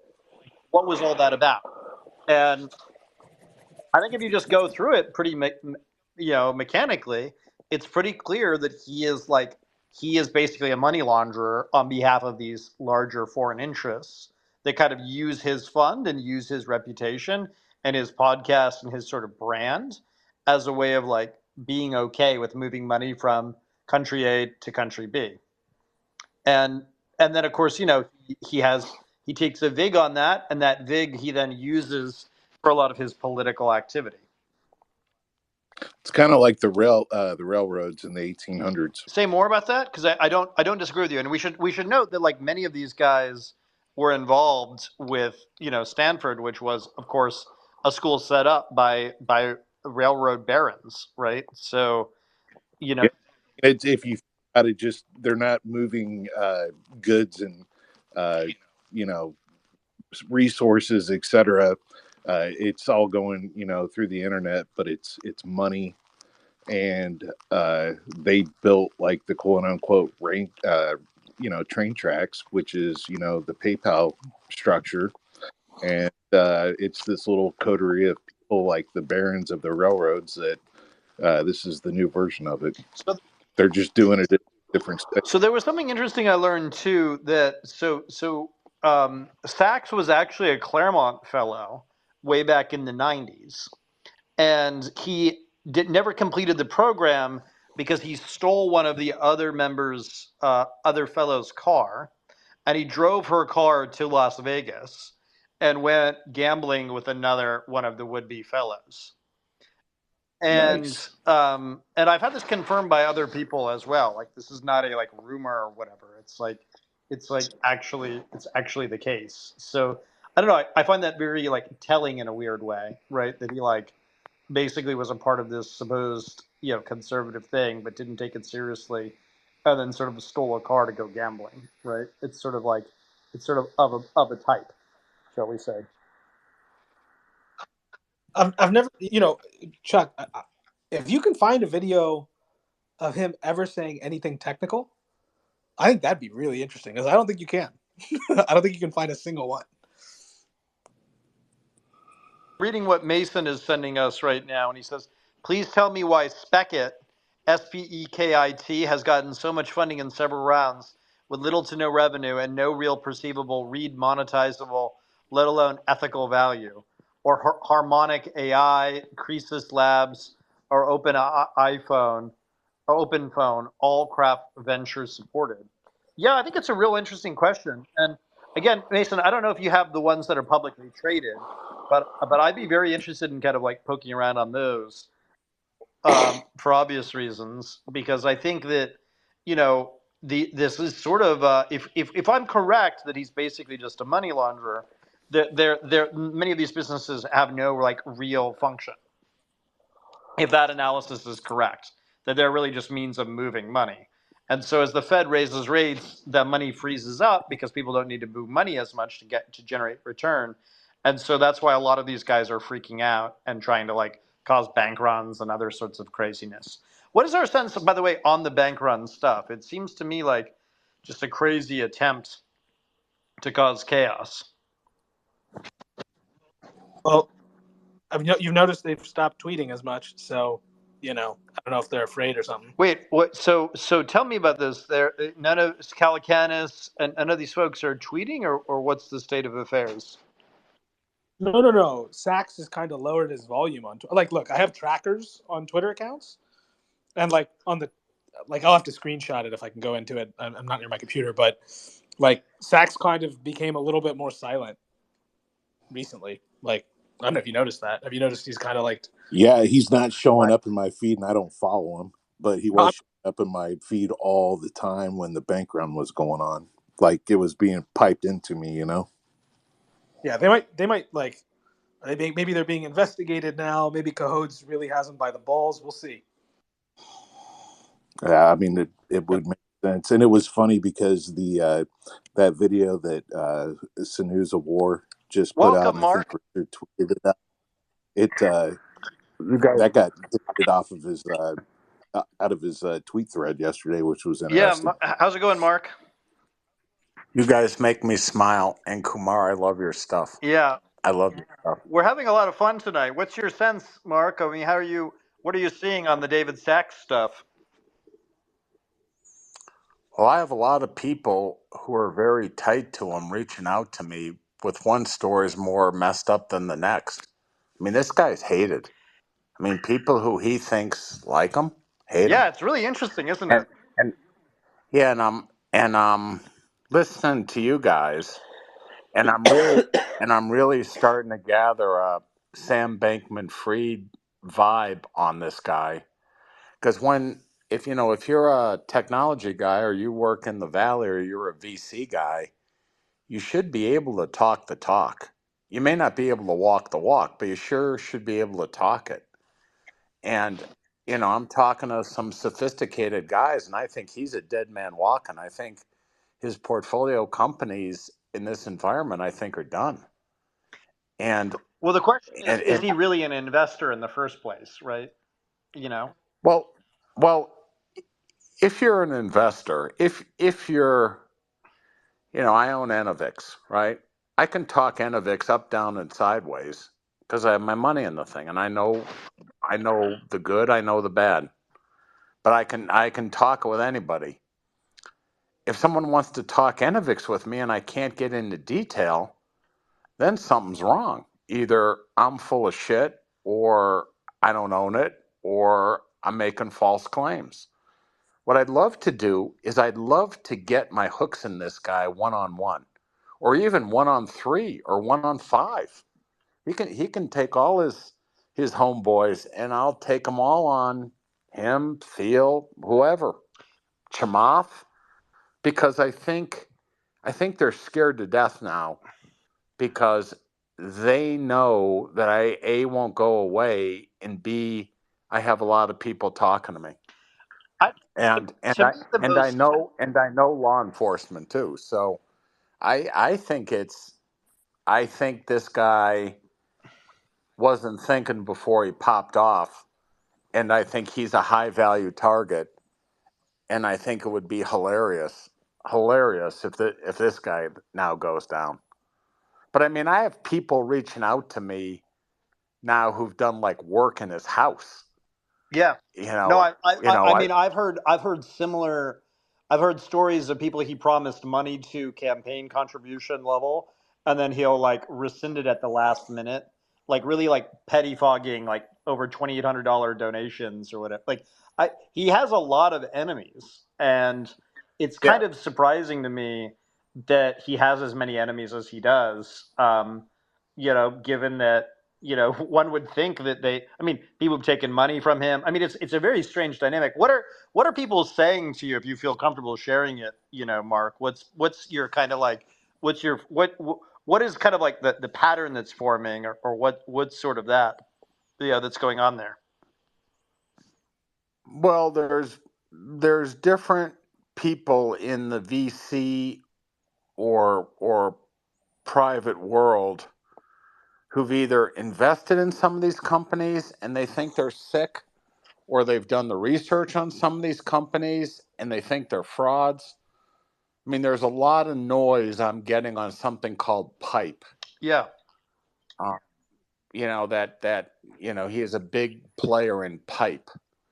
I'm hearing this pipe is just a complete mess. I mean, beyond a mess. And I'm just, they, in a way, they really only had one bank, and these guys sort of shit on the bank. And I don't know who would finance any of these things or give any of these things money. And it seems like that Solana was a giant rug pull with FTX. And there's all sorts of investigations going on with FTX. And I'm very familiar with Silvergate and Signature. So I think his world is caving in. And if your world's caving in and you're long a bunch of these private things that burn cash that don't really have a business, you're in real trouble. Real trouble. So I think he popped off because he was nervous and his mouth got ahead of his brain. And now I think he's starting to figure out he's in real trouble, which is why he's not tweeting, which is why he's blocked every single person who follows me, which why he's limited his comments. And I'm rolling hard on him. I mean, it's going pretty good. So Mark, I do find it kind of odd that PayPal, the same crew that did PayPal is kind of the same crew that did Square, and I don't know if Saks was part of Square, but previously, if I wanted to sell injectable immunomodulators, it took me 2 months to set up a merchant account. Under Square, it only took 80 seconds. So there's a lot of stuff like that in a lot of these people's companies, particularly around PayPal Mafia. And Well, I'll tell you during the pandemic, right? So I spoke with a lot of I was more friendly with parts of the Treasury during the Trump year and then into the Biden time, and they didn't want to touch any of the Silicon Valley based fintech companies because they felt that their internal controls were quite weak. And the U.S. government was basically like, look, we've told these guys how to set this up, how to do proper KYC on a lot of these companies, and they just refuse to do it, right? They refuse. They sort of are very arrogant about how they interact with us. So that's kind of a tell to me that a lot of these fintech companies are kind of not totally on the up and up. And my read basically on Saks, so I've said before, we've talked a little bit about, Saks as COO of PayPal, where he was deliberately watering down all of the rules around moving money into the United States from abroad. And that he was basically, his attitude was, we need to basically be able to just take money and send it anywhere. And I think that he is basically a money launderer who's pretended to be an investor all of these years. And if you look at his portfolio, I've invested in a lot of tech companies, and I haven't even heard of many of these companies. And those few that I have heard of here have real fraud problems, right? Or have real integrity issues, as these companies kind of go. The Bird scooter is a sort of classic example, but it's by no means the only one that's sort of off here. There was a lot of stuff. I'm reading a lot of the stuff about kind of how he like moved in on Zenefits. But yeah, so this is something. So this is something. I'll just read a comment right here. So this is from a major VC, and we're not, we're not sort of friends, but we're sort of allied on various subjects. And this is what he sent me. So this is from August 8th of this year, because I'd been writing about sex now for well over a year, and so it just as Mark does, I have a sort of like underground railroad of people sending me information and facts. So people that went to school with Sachs were just commenting on what a dick he is. They claim this is from Stanford days. Claims he knew he couldn't get laid at Stanford, so he went hardcore anti-feminist. Then he bankrolled a movie, that movie Thank You for Smoking, as a way to access young tail, and he landed one. Young bummo he married, young bimbo he married. A friend lives near him in Atherton, and pointed out that his wife is, quite doesn't fit in with the neighbors, and they were huge Trump supporters during the basically after 2016, where curiously enough he was a Hillary guy until after Trump won, and now he's of course with DeSantis. So it's sort of interesting to kind of track his political formation as well. But yeah, it's just interesting, the stuff I'm getting. And then I got something else from a journalist who was telling me that Sachs had promised all this money to Michael Schellenberger if he were to run against Gavin Newsom, and he just sort of like half he didn't even come through with a lot of the stuff that he had. So I find that pretty telling as well. And that apparently he's very heavily involved with the American conservative stuff these days as well. But I don't know. It's curious stuff. What can you say? I mean, what's some of the choice stuff that stands out to you, Mark, about some of the material you're getting? Well, he's also just on the political thing, but then he's going to have a fundraiser for Ro Khanna, who's a Democrat, at his house. Yes. He's one of those Silicon Valley Democrats. Ro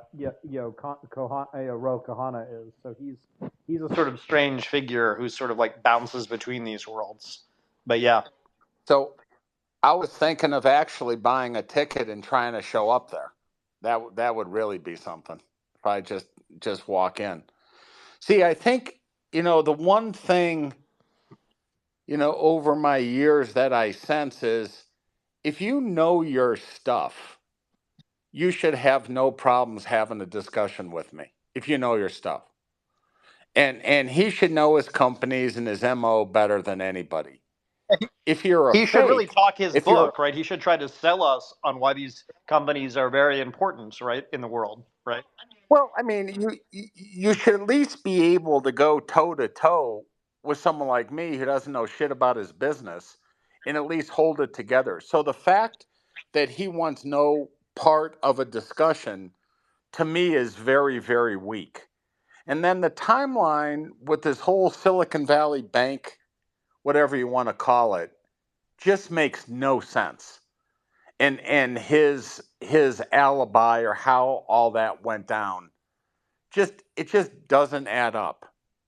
And these guys, if they're going to do the rug pull on the Solana, there's no doubt in my mind that these guys, when they went on TV and said, take your money out of Silicon Valley Bank, there's no doubt in my mind these guys were either shorted or had puts.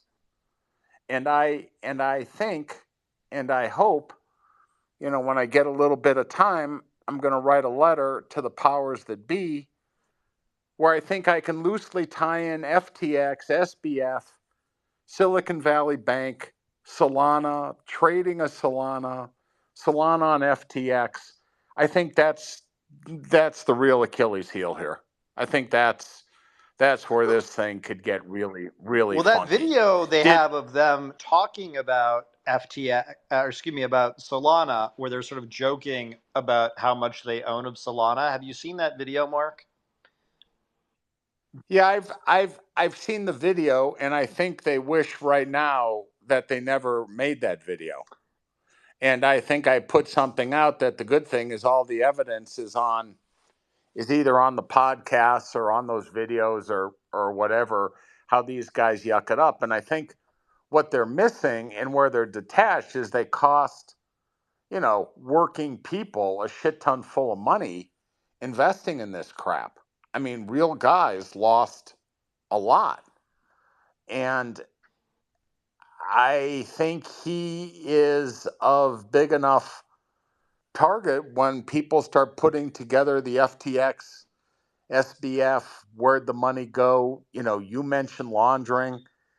Really post Wirecard, the money launderers have needed a place to go. And now that the Send network is done, Signet's done, I think it's mayhem in that space. I think all hell is literally breaking loose.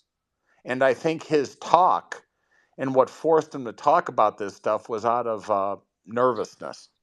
Well, Made I'll you, tell you. I I'll tell think. you. I group Calcanis and him as together because they've been interviewing and chatting with each other for quite a number of years.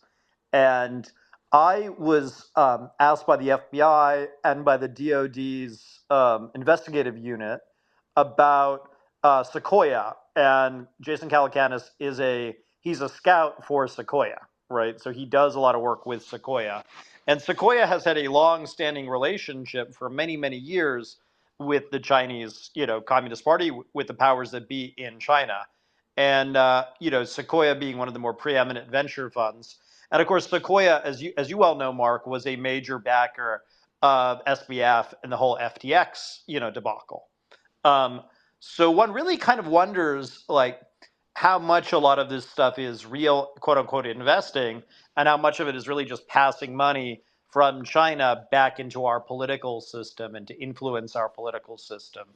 Um, I think that that's sort of something that really needs to be investigated and taken very seriously, because if they are basically acting as straw donors, right, which we've seen with other situations, right, we certainly saw that with the whole debacle around Steve Wynn, and sort of Steve Wynn acting as a kind of quasi front for the Chinese to get money into the U.S.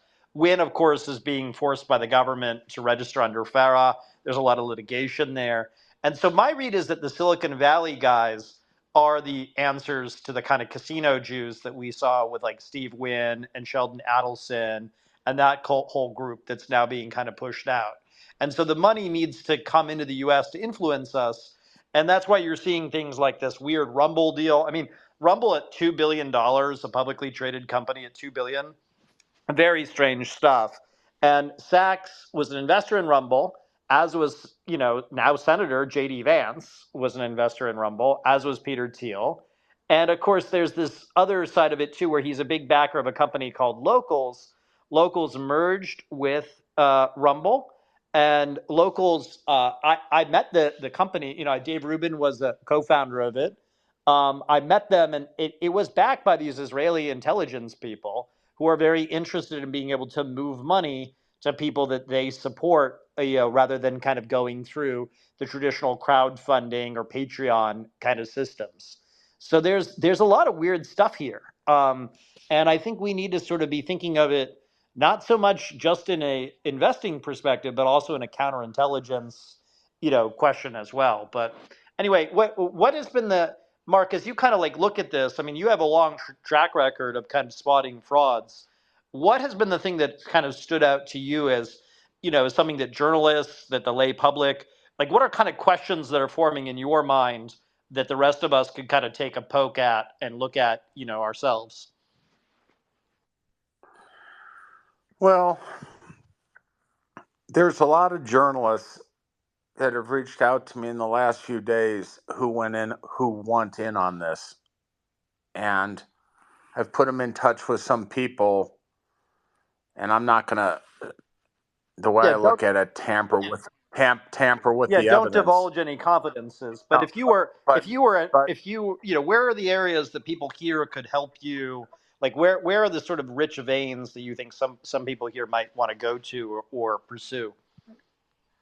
I think there has been a lot of the GPs ripping off the LPs in a lot of these deals. Maybe in tokens, maybe in coins, maybe in different parts of crypto. I'm drawing a blank on that bank in New Jersey. Cross River keeps coming up as just a dirty as fuck place. I think that's tied to Andreessen Horowitz as well. So I think in the days of what used to be traditional VC investing, where you put some money in a company, you incubate it, it grows, you raise some more money, you do the A, B, C, D rounds, you bring it public and it succeeds. That's hard and it takes time. And I think you can make a real fast buck and make a lot of money with these tokens, marking these things way up, getting out, then rug pulling people, which is very untraditional, but it's real fast buck like. And there's a lot of interest in that space since the downfall of FTX. And it's follow the money and all these offshore exchanges. You mentioned money laundering. One person, one of these offshore exchanges is worse than the next. And again, really, since the fall of Wirecard, it's been a scurry of where to throw this money around. So everyone should keep their ears and eyes open on GPs, maybe double dipping against their LPs, things like that. Now, I mean, I'm digging pretty hard into his portfolio companies, and I don't know, I wouldn't want to put a dime in any of them. So I think they're sick, and Sachs has done a wonderful job. He's pissed off Talib. He's pissed off me. I didn't even know who this clown was prior to him getting into it with me on Twitter. So what was he getting in? What was he saying to you? What was the subject of your arguments or whatever? Well, I mean, I thought it was crazy. I mean, I think this whole thing with the Silicon Valley Bank was just off, and all of a sudden he wants the government to bail out people. And my point was, if we're free marketeers, which I am, I hate zombies. If you're a zombie company, zombie bank, you should fail. Protect the depositors, let the banks fail. And so what? There's 300 less banks. There's a ton of banks in this country. Everything's fine. If you can't cut it or you make a mistake, you should go out of business. No one bails out anyone on this call. So that was kind of my view, which isn't his view. And then the guy called me a psycho. And then he starts up with the whole short selling motive, and I didn't appreciate it. So I pushed back to him, and he doesn't answer anything. And as I start pushing back on him on his Silicon Valley timeline, and he makes some comment, and I say, I floss my teeth with you, guys like you. And he says, that's why your teeth are so wide. And I'm just like, fuck you. Who the hell do you think you are? And then people send me that poker video of him and the rug pull video of him. And I'm thinking, this is a guy who deserves my attention. And then I start tweeting it, and one thing leads to another, and I start getting all these DMs of what a complete dirtball he is. And I figure this isn't going to be that hard. This isn't going to be hard. I mean, the media wants to talk to me on Silvergate and Signature, so why don't we make Sachs the next one? Yeah, I mean, I think you're right to point in this direction. And a while ago we were chatting on this space and other spaces that I've hosted about how this is the crypto recession, right? Or the crypto kind of like crash, as it were. And it seems to me what they're trying to do is they're trying to demand that what they were doing, moving money from abroad into the U.S. through their various weird banks, they're trying to basically make that, basically bail themselves out with the larger banks and sort of hope that the contagion, that spreads. Basically, that they can basically infect, our larger banks with their shit businesses. And I don't know that people will put up with this. I think I think to some extent it kind of makes sense, from the perspective of basically taking and assessing these banks and sort of seeing which things work, which things don't work. But I don't know. I mean, it does seem to me that like if you are one of these larger banks looking at a Signature Bank or looking at a Silicon Valley bank, like it seems to me you can't really acquire any of these businesses, right? In good conscience, right? I don't know if you have any thoughts on No, that, Mark.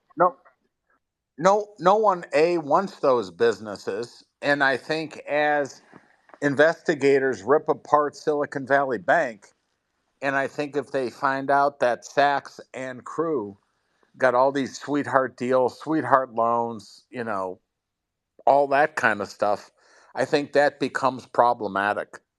And I think that people, non Silicon Valley, non VC folks, you have a real class warfare issue here. And I think people will not want to tolerate it at all. I think Sachs and his bunch, Chamath, I think they're very, very, very tone deaf on exactly what they've done to people and how much money they've cost people. And I think this is going to turn into a real issue because he doesn't really have anyone, to save his neck. And I don't know what deal he's done, No, he has no period. top cover. Like he has no, unlike some of the other people we might talk about who have some version, they have some protectors in DC. I mean, I think Kumar's thing about how Sachs is trending in DC right now. David Sachs's name is trending in DC. That's kind of a tell of how fucked he is, I think. Because that I've never seen somebody's name trend in DC that wasn't either like a presidential candidate or like about to be fucked by regulators. Like I've never seen somebody trend in DC in a positive direction. You know what I mean? I don't know what your sense is on that, Kumar. But it does seem like pretty bad. It seems pretty bad stuff. So Chuck, one of the things that I used to like, people would reach out, but there was SEO firms that do reputation management, right? The way they would do it is they would reverse engineer proper nouns on Google Trends. So anytime something was trending in DC, there's SEO firms that specialize in just hitting up those people and being like, hey, we'll reputation management this away, give us hundreds of thousands of dollars, right? So yeah, this is not, DC in particular is a weird place, and it's a trend I've noticed. But I'm looking at hundreds of millions of rows of data in my stuff, and anytime someone's trending in DC or New York, there's a higher probability that it's something negative, right? So reputation management firms use it as a data source. That's a telling sign, right? For me, the thing that was really weird, I don't know if people have seen that interview with Bob Wright and David Sachs on Blogging Heads. Maybe Tom, if you could find that, we put it up in the Jumbotron. But people should watch that interview where Sachs is going on. I mean, he's basically repeating all the way through all of the Vladimir Putin talking points, and that's pretty telling to me that that bad things are going to happen there. By the way, I like Mason just shared that beginning of the end, the untold dark story of the banks crisis. Yeah, I saw that video when it came out, and it's very, very good. And I think the other one that our friend Sinews of War did on the banking crisis and the role there that the various VCs played, I think it's quite telling. I think I posted earlier, if somebody could help find it, there's a video of Jason Calacanis talking at length about how he'd gotten all these sweetheart loans from Silicon Valley Bank. Have people seen that video? Do they know what you guys know what I'm talking about? It's like it's out there floating around. I think we should put that up on the Jumbotron too. I'll find that. What was the interview that you were just referencing? Sachs with who? Sachs with Bob Wright of Blogging Heads TV. Okay. Yeah, Robert All right. Wright, I think is the Get guy's that. WRIGHT. Yeah. Yeah, Okay. so that's a very solid one as well. I think people need to see that. But yeah, I mean, look, I think we need to sort of have this kind of moment here where Mason just found it. We'll put it up there. it's a very strange interview because he talks a little bit about all the crypto stuff at the end of the interview about how great crypto is, and it was sort of it was very not congruous with the rest of the conversation about all the Ukraine stuff. And to my mind, we've talked about this before. I've written about it on this on my Substack, but it seems like what we're seeing right now is we're seeing a lot of financial institutions get punished over being on the wrong side of the Ukraine conflict within the United States. So obviously, we've seen a lot of these venture funds that have some exposure to the Russia war, either because they have Russian LPs. We're seeing that money get like seized in different parts of the world, right? We haven't really seen it take off to a large extent in the United States yet. We're sort of slower moving than our British allies or some of the other kind of European nations. So that's sort of one cut on it. And then the second cut, you can think of Sachs. He basically has access to, to basically Netanyahu, Likud network information, not unlike Keith Raboy at Founders Fund, not unlike some of these other players. And so he sort of has exposure there. And so Israel's melting down. We've talked before about the problems that Signature Bank has, given its ties with a lot of weird Israeli stuff. And same thing with Silicon Valley Bank. There's a lot of weird Israeli ties there too. So as the kind of global order gets reoriented, you're seeing conflicts in Israel. You're seeing problems with Russia, and you're seeing issues with China. And I think all three of those things are things that Sachs touches in different ways. So I think he's going to be made the poster child of this whole thing, and it seems to me that he's going to be the scapegoat of this whole setup. And maybe not as much Teal, but I'd be curious what people think about that as well. Anyway, that's sort of the part here that I think is interesting. But now, are you hearing anything, Mark? Are you hearing anything else about other Silicon Valley people? I mean, obviously they have that all-in podcast together, and Chamath, very weirdly to me, Chamath sold his involvements with the Warriors, the basketball team, after they had a rather decent season. And that, what I was told is that he was essentially forced to do that by Uncle Sam or by the NBA and in conjunction with Uncle Sam. And so it seems to me that Chamath is probably already being a good boy for the government. But I don't know what your sense is there about the other people on that show. Um, I mean, Chamath is such a clown. He's sort of in a hole by himself. I think the interesting thing with Sachs is he spoke out so hard on this banking thing, and he's not a banker. He's not a financial analyst like that. He's not a stock market participant, and he should have just had his mouth shut, taken out his money, and just tried to lie under the radar. Instead, he got very vocal on all these things. And, my genetics, which causes me to do this crazy ass business, something just hits me in the head and said, why? Well, it's very similar. Take your Did money you follow out. what he was doing during the whole Canadian truckers thing? Did people see that? I mean, Sachs was all over that, as was Elon, where they were like obsessed about the whole truckers matter in Canada. And I just found that also very weird too. It's like, how is this guy like suddenly an expert in Canada? And he was, again, they were talking about bank runs and pulling all of your money out of the banks in Canada. And again, we see that sort of like thing that he and Ackman are pushing of there's going to be this massive problem with all of the banks in the United States. And by the way, like I've talked, as I mentioned before in these spaces, like I know people at the Independent Community Bankers Association. I bank at a number of different banks. This seems to be just a Silicon Valley issue, or basically if you have a lot of your depositors connected to China or to Israel or to Russia, you're having problems. But for the rest of America, I think a lot of these banks are actually a lot more stable than people want, than people are sort of talking about. I mean, they're pushing this crazy study out there that a lot of these banks are like way weaker. And I just don't see any evidence for that study even being true, So it seems to me what they're trying to do is they're trying to make their problem our problem. And I don't see why we should go in and step in and save them or help them in any meaningful way. Well, let's just boil it down in a simplistic way. When was PayPal, PayPal Mafia? When were these guys a thing? What year? Did PayPal get going? Yes. How So many years? PayPal How many was in years the ago? late '90s, and it was the first Okay. IPO post the 9/11, right? So it was Okay. 2002. I think it was February So let's 2002 to be technical about it. Yeah. okay. So let's say that was 20 years ago.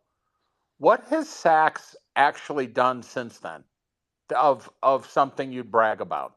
What's he actually done that you'd say, okay, that's impressive? Anything?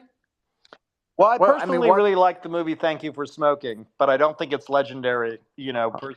Okay, well So that doesn't doesn't count. count. But I I'm take your just point. I mean, it is a weird question, right? Like, what is where's the there? Where's the beef, right? Like, well, it's kind of like, fine, I'm a little rough, but I'd say, who are you?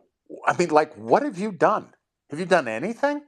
Well, I did PayPal. I was a chief operating officer of PayPal before I went private. Okay, that's 20 some odd years ago. Like, what have you done in the last decade? What have you done in the last 15 years? I think everyone on this Spaces call could say, yeah, I've done this and I've done that, or I created this, or I was part of that. What's well, this he guy sold. He done? sold. If I recall correctly, he sold Yammer to Microsoft, which was a very kind of controversial deal, and he sold Genie to that Israeli company, MyHeritage, which was like a weird genealogy website, but like none of which did really well. And then, yeah, I mean, you do raise an interesting point. Like, where are his victories as of late? And it's hard And, to see him. so, what makes him all of the sudden a banking expert, a political expert, a Ukrainian expert, Canadian trucking expert? Wants to start arguing with me about frauds on Twitter. Leave me alone. I mean, if you want to pick a fight with me, I will put you in the fucking ground, right? Because I won't tolerate bullshit from guys like this. And it just makes you wonder what goes through someone's head. If he has a business, go do your business. What are you wasting your time on podcasts with those guys, or doing poker videos, or commenting on Cartoon Network? If you're productive, this is the last place you should be, right? Or doing these things. So in terms of things, like with FTX or SBF, where I said nothing makes sense, you can't get anything to fit. Nothing fits with this guy, right? You can't pin him down on anything. Like, what do you do? Where's your money? Explain these businesses. You guys were saying, has anyone heard him speak technically about anything? You know, Even if it's a scam, you should at least be able to speak scam to try to pull it over on my man Kumar. I mean, you should at least have some swag. But this guy, to me, has nothing. He's like a talking head. It's like, what do you do by day? Where are you going to get your money? Who are you going to bring public? That bird scooter thing, what, they brought it at 10 and it's at 12 cents? Something like that. So I just have a hard time getting this guy, figuring out if he's even legit. Well, I mean, we've talked before. We'll go to Tom actually, and then I'll we can kind of go through, the family mob ties because I think they're important. But go ahead, Tom. No, Mark just triggered an idea or a thought. This is exactly like what you've pointed out about like Weinstein. Like, what are you doing all day? Like, is it just podcast? Because we don't actually see, like, there's no Yeah, I work mean, like you and product. I mean, like a lot of us have jobs here, right? Like, and like this is why I do these spaces at night, where like a lot of us, are like chatting like way into the small hours, and then we get up and like we do our day job, right? And I really don't know what the fuck a lot of these guys actually do, like how they spend their day. And what you do is you look at their Twitter accounts, and they're tweeting seemingly all day every day, and then they're go doing podcasts, they're doing fundraisers, and it's all very strange. But I mean, look, the story I did about David Sachs's family ties, where he married a mob princess, like I tweeted that out, I've written it, like it is, if it's wrong, it's libelous, like he should sue me into the ground over it, right? And yet I somehow think I will never be sued by him because it's all documented, right? It's like people can read it for themselves and draw their own conclusions. Again, it's not my opinion that that Jason Calacanis's father was raided by the feds. Fucking Jason Calacanis himself has said it, you know? So then there's this like larger question here of like, what are we really talking about here? Are we really talking about guys whose job it is to actually invest in the future, who are entitled to kind of the privileges and I guess the sort of like privileges and immunities, I would say, of like being a venture capitalist? Because like the whole reason we allow venture capital to exist is presumably because it like achieves some sort of public end, right? It sort of has some sort of public benefit. But it's very hard to see like how is like Bird's scooter, relying as it is on Chinese batteries mined from slave labor in the Democratic Republic of Congo.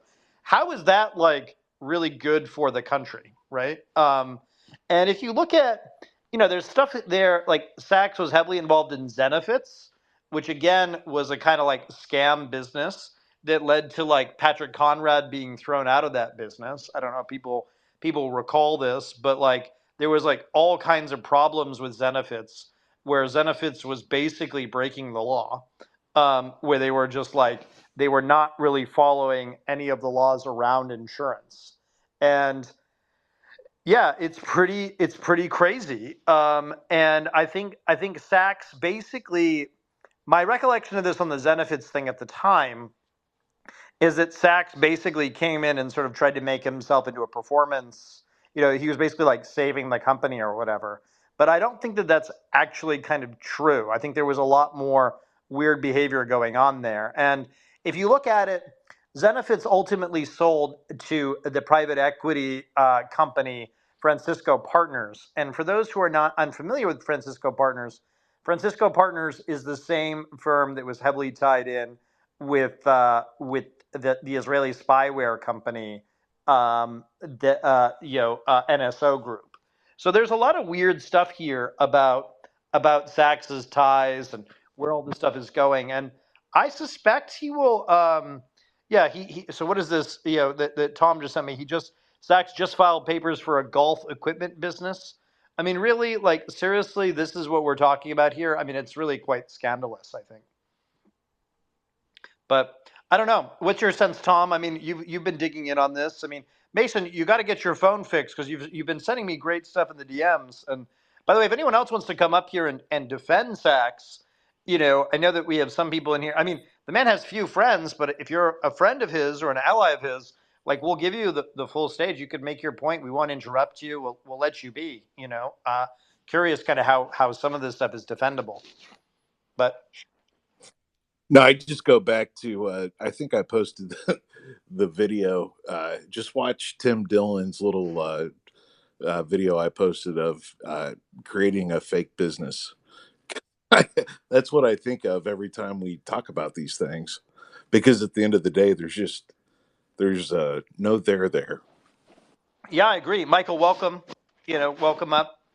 Yo, good evening. I'm not here to defend David Sachs, but I am just very interested in the whole organized crime thing. I mean, I always just kind of thought that it was like naive to think that when Al Capone got prosecuted, it all went away. I don't. Maybe that's it. Maybe that's the case here for Chicago, but I don't think it is.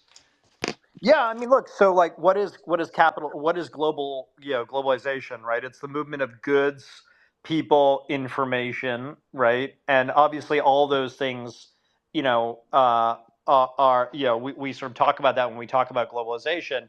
But all those things can be mobbed up in different ways, right? You can have illegal immigration, slave labor, wage trafficking, all of that kind of thing.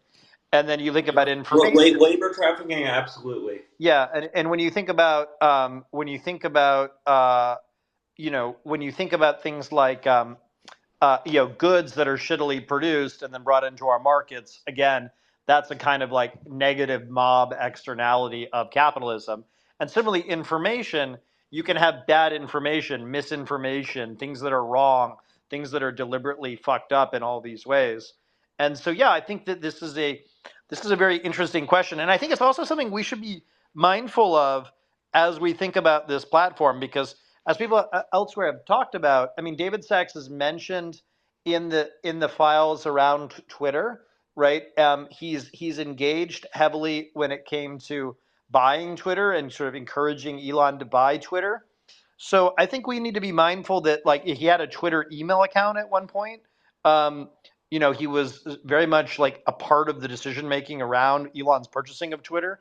So we have to be sort of mindful that, like, he presumably has some sort of hold over Elon or some kind of relationship with Elon that goes back to their PayPal days. So I think we sort of need to be thinking about this stuff a bit more.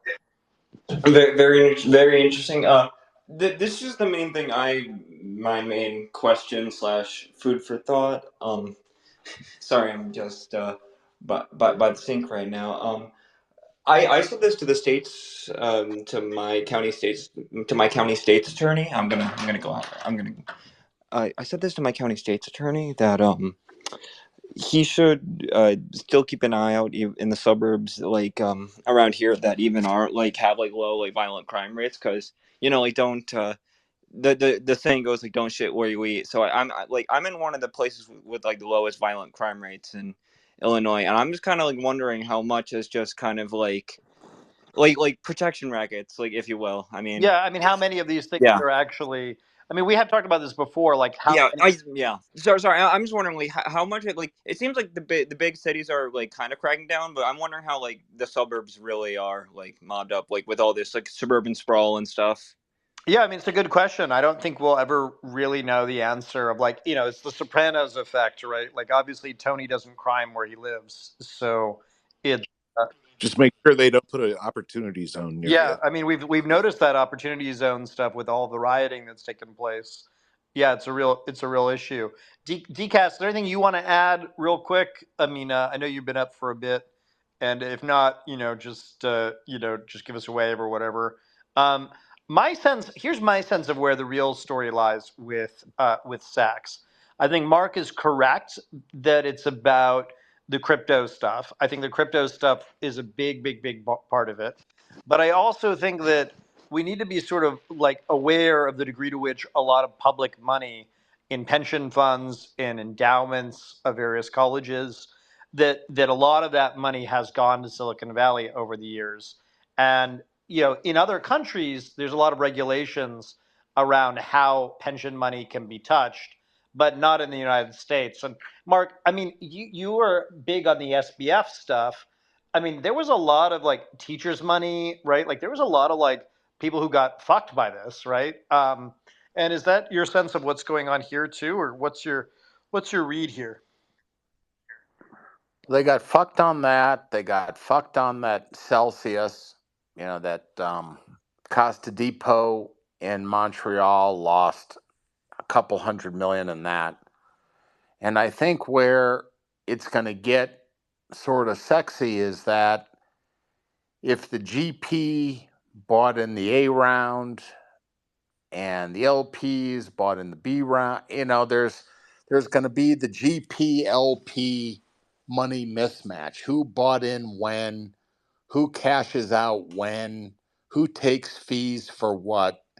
It just becomes a land grab. And as I think things get tight and rates stay where they are and these various institutions fail, when things fail, investigations happen, audits happen.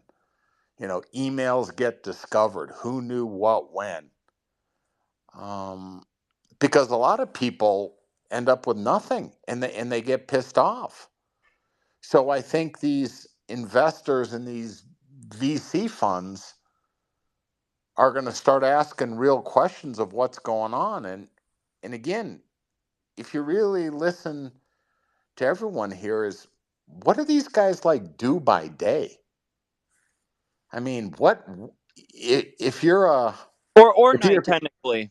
I mean, well, so I mean, what night shift workers are important, and I think we do Well, kind of I gotta will take them more say, serious. I'll say that But the true. point here, if you watch that video, which is up in our jumbotron, you have the video of Calacanis up there chatting, up in the jumbotron, where Calacanis is chatting about how he got like a huge loan that was given to him for like his podcast studio in San Francisco, right? Which like from Silicon Valley Bank, which is like not probably the most optimal use of money in one of the places that has like the highest real estate, some of the highest real estate prices in the country, right? One could think that like a podcast studio is not exactly the highest and best use there, but he's sort of bragging about how like they all kind of went and helped him get this studio. I mean, it really is quite something to watch. So yeah, I think you're right that there's going to be a lot of people who are turning on this, and I think if you're going to do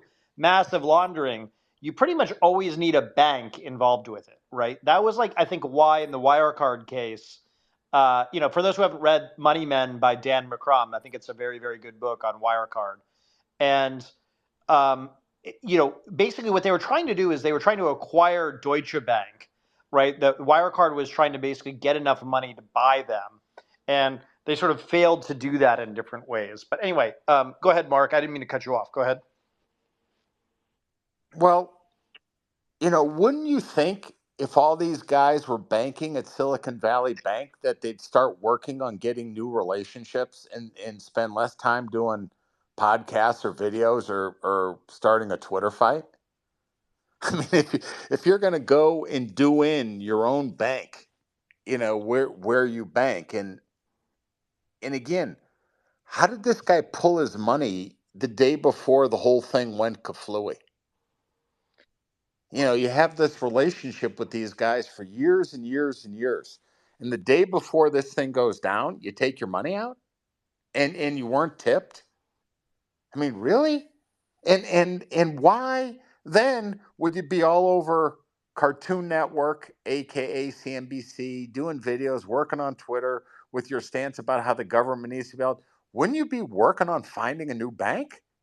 I mean, isn't that a logical next step if you have all these private companies that need money and that are burning cash? I would try to get new relationships because you just blew the brains out of your only relationship. KYC. That's Well, I mean, it's weird to me. But I Like, mean you look at these companies, right? And like, you look at them tweeting about how they were fucked out of Silicon Valley Bank, right? And then they couldn't get other banking relationships at other banks. And it really raises the question of like, why was Silicon Valley Bank banking them in the first place? Like, what was really going on there, right? There's that example earlier of like the Ukrainian guy. People know what I'm talking about. Michael, I think you were the one who directed my attention to this, where there was like some guy who was tweeting about how his he didn't have a physical office or something like that, and there was sort of like interesting stuff going on there. But yeah, I don't know. It's an interesting question. I think we should really sort of dig in there more. But go ahead, Michael.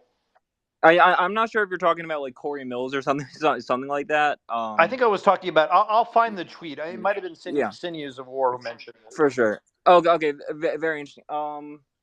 This was just about a Wirecard. I'm just wondering because I think it was like the former finance minister. So I'm just wondering how Olaf Schultz is like wired in, if you will, to Wirecard, because his approvals are rising right now. It seems like, so I'm just wondering.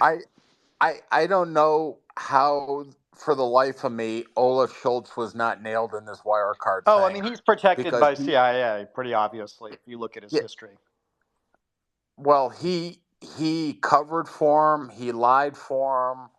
He led the investigation of the shorts for him. He went after the Financial Times for him. And somehow when this shit hit the fan, I mean, I did a documentary and they had him in there, and it's like Wirecard never existed. But during the fight, he was doing everything he could to support him.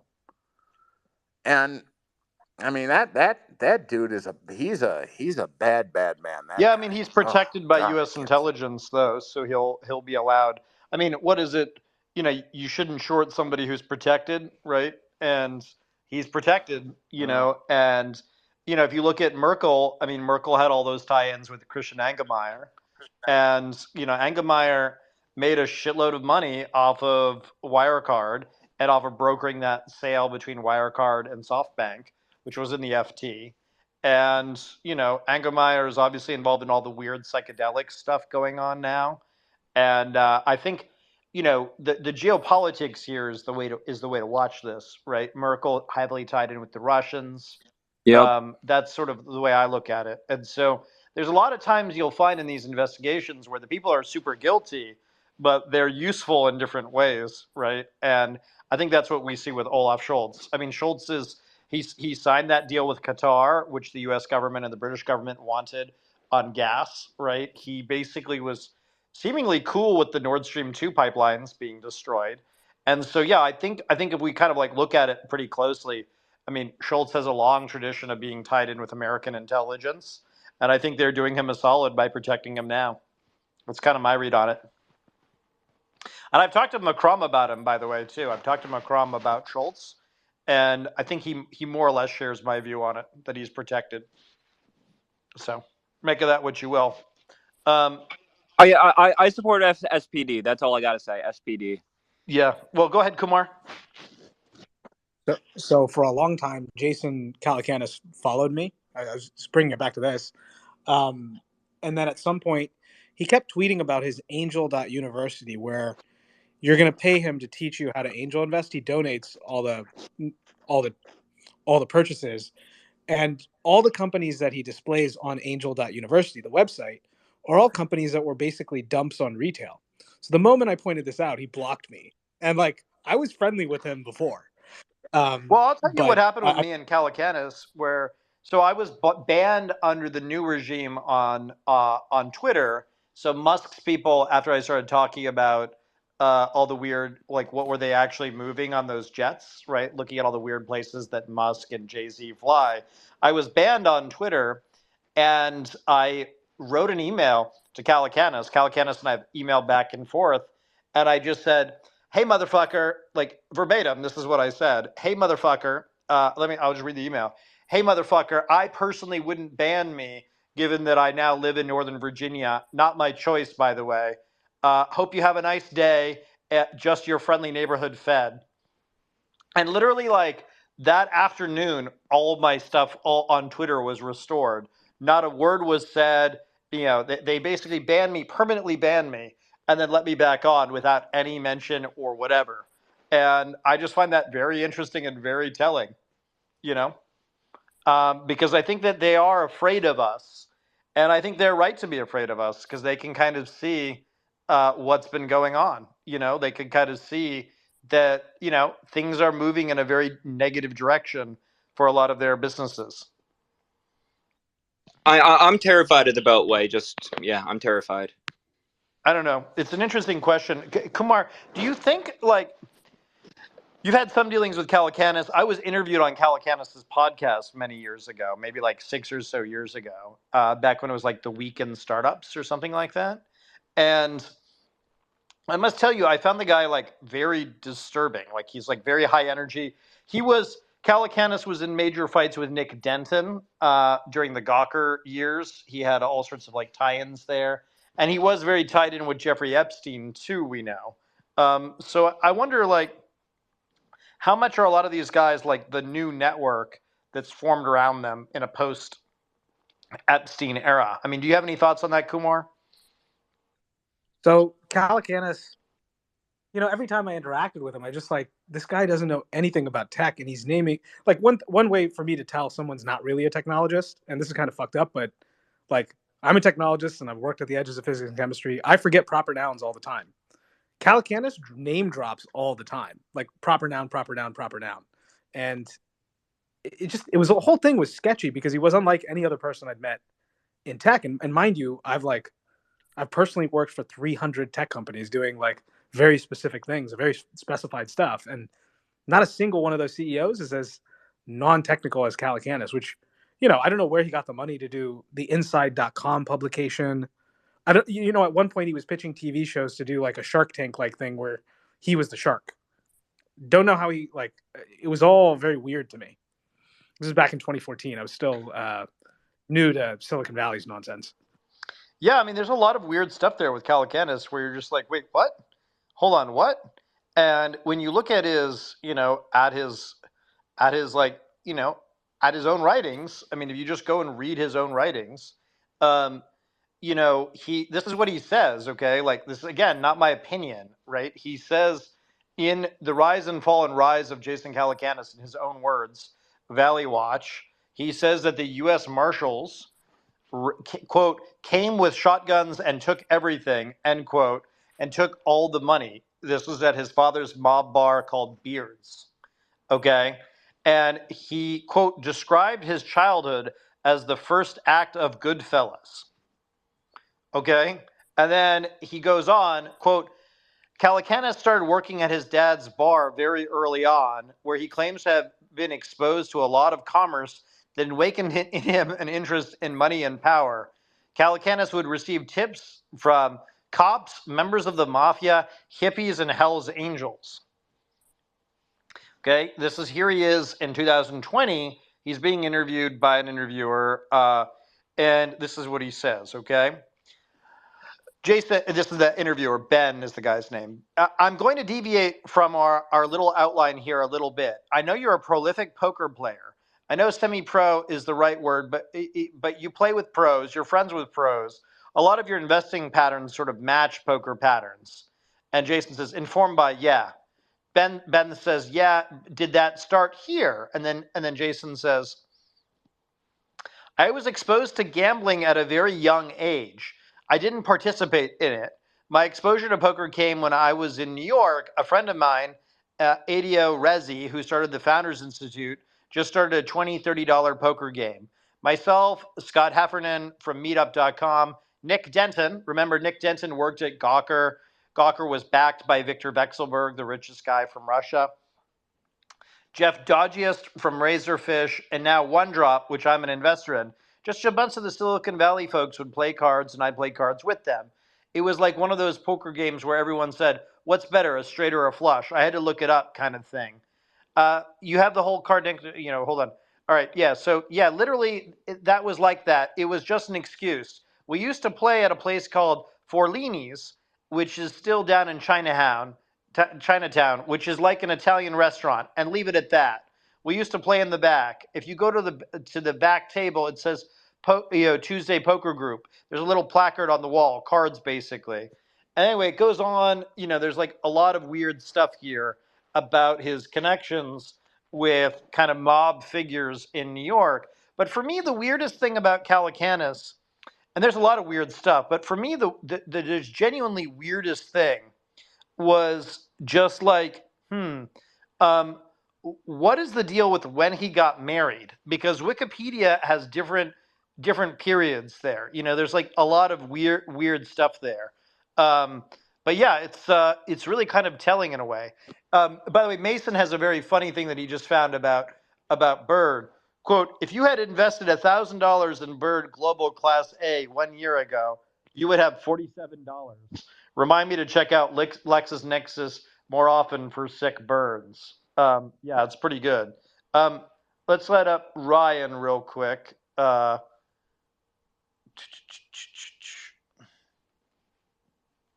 me let Ryan up. I see Mark dropped off. Yep. Okay, cool. Yeah, go ahead. Go ahead, Ryan. Do we have Ryan? Did he leave? I don't know. All right, whatever. let's go to Michael real quick. Yeah, I just have to say, I mean, well, I thought first that the Tesla batteries were mined from the Congo too, but maybe, but I just have to say I rode a bird scooter in Louisville. I mean, honestly, it was a pretty enjoyable experience, but I mean, the finances still look pretty fucked, and yeah, that's it. Yeah, what's your sense, Tom? Anything else interesting? I know Mason's still sending us interesting stuff. For some reason, he can't seemingly speak on these spaces, which is also interesting. As I say, it's glitchy as fuck. I've been retweeting some of those, and people want to see. We might go into some of that. Go ahead, Tom. No, I was just thinking about I think I told you this little anecdote a couple of weeks ago, maybe, but it was 2018. Tesla started remarketing all of their trade-ins through Odessa for the most part, and they have a huge footprint up at Odessa, Chicago.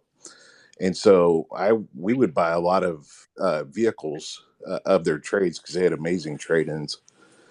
And the problem is we started noticing that there were we weren't getting titles for them, and so Tesla wasn't paying the cars off, and this was happening all over the country. And you know, they literally I remember having a call with the GM of that auction, and I'm like, they can put a rocket into space, but they don't know how to get a trade title. This is amazing. And it was like a major deal where they ended up saying that Elon had to inject a bunch of cash into Tesla so that they could make their payoffs on the trades that they have out there, which at that point, that can be 20, 30, $40 million for, a company like that. Yeah, it's really interesting, isn't it? It's a very weird kind of thing. I mean, you should write that up, Tom. I'd be interested in putting that up on the Substack because I think people need to see that, and I have a lot of people who read and kind of study the cars issue generally. Yeah, and the other thing after talking about that is they really don't sell used cars. They have they have some used Teslas for sale on their lot, and I always wondered, I thought that was really odd, and maybe part of it is because it takes a lot of cash flow to be in the used car business or just in the car business in general, and I don't think that they always have a lot of cash, and so that's why they've got to get everything sold as quickly as possible and remarket it. So anyway. Yeah, of course, we know that DeLorean got in trouble for having a cash problem, right? That was a sort of famous example. And there's obviously a lot of tie-ins historically that have existed between the mob world and the car world, precisely because of the cash needs problem that you've identified. Yeah. Yeah, a little completely. cocaine in the DeLorean, baby. Yeah, although DeLorean beat the rap, though, if I recall, right, Tom? I can't. It's now been several years since I read about that. I think he did, but it just destroyed the company. But we always have Back to the Future. Those cars are fun as fuck to drive too. I don't know if you've ever driven one of the DeLoreans, but it's they're kind of they're just kind of fun. It's just kind of it's like driving a retro kind of thing. It just makes you feel good when you drive that car. I gotta say. There's a kid I went to high school with that he literally had one of those that his dad had bought him, and he drove it to high school. It was interesting. Yeah, so a friend, somebody just messaged me. Funny story about bird scooters. I was in Calgary a couple years back and saw a group of young guys with about 15 to 20 scooters by the bridge, loading them up on their phones and then ramping them into the river. Tough business model. Lol. Yeah, I think that's well said. I mean, it really makes you wonder. Go ahead, Michael. Yeah. Oh. Yeah. Sorry. With Chicago. I heard that I listen to the Illinois legislature all the time. It's really bizarre how it doesn't have you can get the recordings of it via FOIA, but you can't actually just watch it on demand. So you have to watch it live. But today I heard the phrase just since Chicago was mentioned, I heard the phrase towing pirate on the House floor today, and I'm I have no idea what the fuck that means. But I know the towing industry is wild, and we're cracking down at big time right now. Basically, the people who like first come to accidents that aren't like good like Samaritans, more or less. And I mean, I know like AAA and Yeah, I stuff. had my It's just, car. but it's like I had basically my like car a stolen monopoly. by one of those like towing Wow, bandits when I was in Boston a few years back, and I wow. wasn't even parking in a bad area. So, yeah, I mean, I think there's a lot Yep. of this kind of thing where people are just looking Yeah. post-pandemic. People are just looking to gouge people every which way.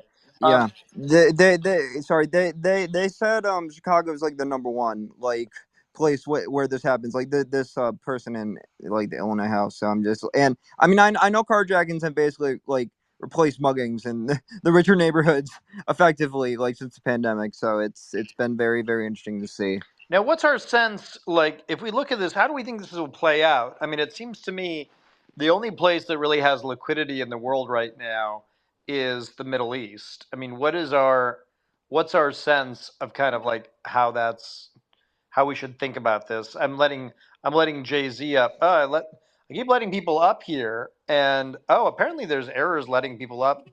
There was there we go. Book of Cyril, you're up. You could chat with us. Go ahead if you're there. Go ahead. Book. Hello? Yeah. Yeah, go ahead, sir. Actually, it's interesting that you mentioned the Middle East because I was looking into the Saudi banking system, just curious why they didn't invest in Credit Suisse, and it does seem that this is part of this, this BRICS deal is a very big deal. I think breaking this down into, different mob factions. I mean, it does work, but I think it's changing. The world is very much changing very quickly, and it's something that the U.S. I don't think is quite wrapped his mind around. At least a lot of people in, it seems like in DC. I just don't think they understand how these monetary flows are really going to upend the U.S. dominance of the dollar. Sorry, is Brazil part of BRICS still though? Because like the B in BRICS is Brazil, and like Yeah, I is mean, that still a case I with just there's Lula? like this whole narrative around BRICS that I find just like totally unconvincing. Like, that like Russia. I mean, South Africa like is collapsing every which way. I don't know where people come Well, from. I think South Africa is not really I relevant, mean, right? I mean, they're in BRICS, right? They are, but it's the oil producing countries that matter Yeah. the So most let's because talk about the that's oil producing countries. I mean, obviously, Saudi and Iran are basically like having a relationship that's being brokered by China, right? UAE is being helpful to the US in different ways now, and all kinds of like strange ways there. Qatar is very helpful with the US and with the British. So it seems to me that like, a lot of these relationships are like way more in flux. But yeah, I think in general the BRICS stuff is really just kind of wrong as an analysis. well, if the Saudis break the peg with the dollar, Yeah, which will because never they happen. I mean, well, I'm just saying that would be the chain that would flip the whole table basically. sure, It's up but to like them. I also mean, if, it's if really up to space them. aliens would invade, that would also change a lot of things too in the world, right? Okay, but why didn't they step in for Credit Suisse? I mean, what was Oh, very that? simply, they were asked not to step in for Credit Suisse by the U.S. government. I mean, that's pretty simple. That's like not even a hard one. Okay, fair enough. I But mean, Credit Suisse's problem is that Credit Suisse was laundering lots of dirty cash for a number of like Russian oligarchs and other folks, and the rest of Europe was like, yeah, go fuck yourself. And the rest of very America was basically putting pressure on. here's where it doesn't really make sense. Here's where it doesn't make sense though, is because the Swiss National Bank, basically, they own a ton of U.S. equities. So the flows to the dollar, but when you're cutting the Saudis out of that, I don't know where they come from abroad. I mean, I think loading makes this point very obviously. Like, what do you think the Saudis will do with the yuan that they get from China for their oil? Like, how do you think that will actually I, play out? I'll tell you, they'll go over to the Shanghai Gold Exchange and bid up gold because that basically is a whole thing that the Chinese have been Dude, I growing think over whatever there. you're smoking, you should put down and like get yourself checked, man. Like, I mean, that is like clearly insane. Like, no, I mean, there's nothing in China that they want, right? Like, they want luxury real estate and they want like villas in London, and they want. I mean, there's no Saudi like partying it up in Shanghai. I mean, come on, like, be serious. No, I'm not. I'm saying gold. Dude, they're not going to building up go for a stock of gold. They're gold not going to is. go for gold. They're not going to put any money into China because they're going to get ripped off by the Chinese. You know? But that's what they're going to use the yuan surpluses for is to go and if it doesn't work out, it doesn't work out. But No, come on, be serious now. Come on, be serious. Like you can come. People can come into these spaces and chat, but like we need some serious analysis. That's a little silly. So no, I mean that's like kind of a silly kind of frame on things. Go ahead, Mark. Mark Freeman. I mean, I'm sorry, like I just don't have patience for people who like don't really understand the geopolitics. It's like it's kind of ridiculous, right? I mean, what's going on very simply is like China also has an interest in a lot of these things being denominated in dollars. They'd prefer things in yuan, but if they had to make a choice, right, they're going to keep with the US dollar, right? Because I mean, the US dollar I mean, just look at the dollar relative to the other currencies in the world. I mean, the dollar is doing extremely well.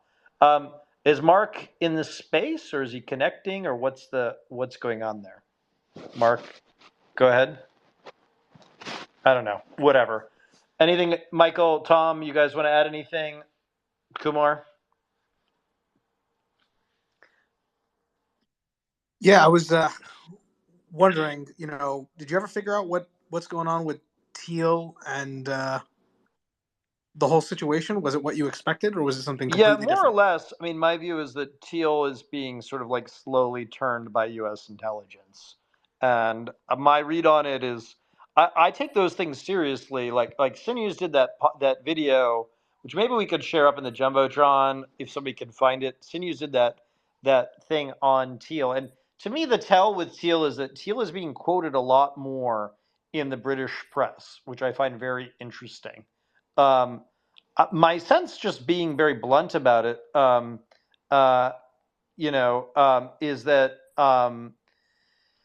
is that Teal is we are going to be, in basically Teal is going to be separated from Founders Fund. Is kind of my sense of what the geopolitics are going to bring. And that Teal will be sort of allowed to escape, would be my guess of like what's coming. And I think Calacanis, Raboy, some of these other players are not really going to make it. Is kind of my sense on it. Just being kind of blunt about it. Like I just don't see how the U.S. government is going to want a scalp, and that's kind of where we are right now. So yeah, it's that's kind of my frame on it anyway. My sense on Teal. The sense on Teal is that I think Teal is telling the truth when he said that he had like $50 million locked up in Silicon Valley Bank. I actually think that the run on the bank was, so for one, Teal has never been heavily engaged in running Founders Fund. Full stop. So the idea that he was like personally calling up founders and telling them to take their money out of Silicon Valley Bank, I find that very hard to believe, right? He's like very much a sort of like armchair philosophizing type. He's not a nitty gritty in the here and now kind of arguing about all those things. I don't buy it. I don't see it. And over time, I think these guys obviously are not communicating with encrypted messages or whatever. And obviously, I think we'll see some of these emails come out at some point about who actually did what, where, when, and how. I suspect we'll see that over time, but I don't know. So, let's say Founders Fund gets some bad shit that happens to it, in simple terms. What would happen to Varda or Hadrian? Or I think they back Hadrian too. I think Varda's fucked. Like, just being blunt about it. We've talked about this before. I don't know about Hadrian, but I think that basically, like, looking over the portfolio of a lot of these venture capitalists, I don't really see anything in a lot of their portfolios that I would personally want to own.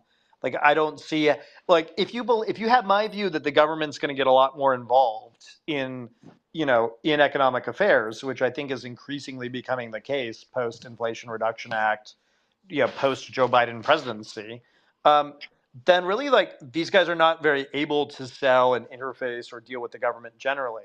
So I don't see it. Like I don't see where the growth is going to come from.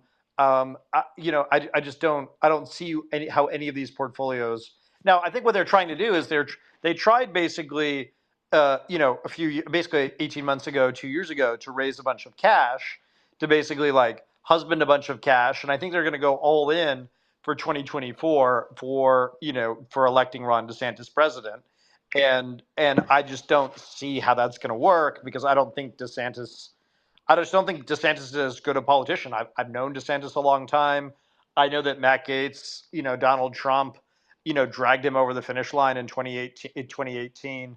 In 2022, he had a pretty weak opponent. And I don't think he's going to have that. I mean, he's not going to have the benefit of surprise. He's got a lot of enemies within Florida politics, and he's too fucking weird. And so I think he's going to have a hard time. So my read right now is there's a whole lot of people who got a bunch of cash, banked a bunch of cash in the venture world, and they're basically burning through a lot of that cash, hoping there's going to be some sort of change. And I don't see things getting better in China such that they start bringing more money and investing with the U.S. I think Xi is sort of done with that model. He's going to sort of use his focus is going to be on more the developing world than on us. And I think the Saudis, the Emiratis, the other folks who have liquidity are not terribly interested in bailing out all these Silicon Valley guys. They're not there. It's not their thing. So um, it's I don't see it. I don't see the exit point for them. So I think there's going to be a lot of crashes all around us, and they're going to try to claim that this is like having a huge impact on the overall economy. And most of us are just kind of going to shrug while their businesses just blow up all around us. Because honestly, like Silicon Valley is not that large an employer in the United States. Like if we're just honest about it. And the large players in the space, your Metas, your Amazons, your Apples, your whatevers, they're very tied in with the U.S. Government generally. They've sort of already cut that deal. So yeah, I don't see it personally. Anything else? I think we'll do this for like another 30 minutes and then we'll call it a night unless anyone has anything pressing. Should we change subjects a bit or what's our? Yeah, well, let's maybe we could switch because we've been talking about tech fraudsters. Maybe we could switch to like real technology companies. And so I'm curious, have you funded any companies in the last 90 days? Maybe we could switch the So topic I'm doing a company right now called Payala, which I'll put up in the Jumbotron for those who are curious about it.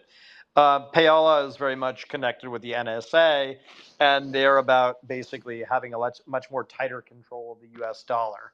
I think a lot of people who bet on the U.S. dollar being like way weaker in the coming ecosystem, they're just kind of wrong about that. Like, what the way to think about this is during the Ukraine war, the U.S. government has put shitloads of satellites into space. So that to me is quite telling that those satellites and the sort of infrastructure around those satellites are going to be increasingly useful to Uncle Sam in different ways. So my sense is that the Payala company, which I shared up in the Jumbotron, so we did that deal.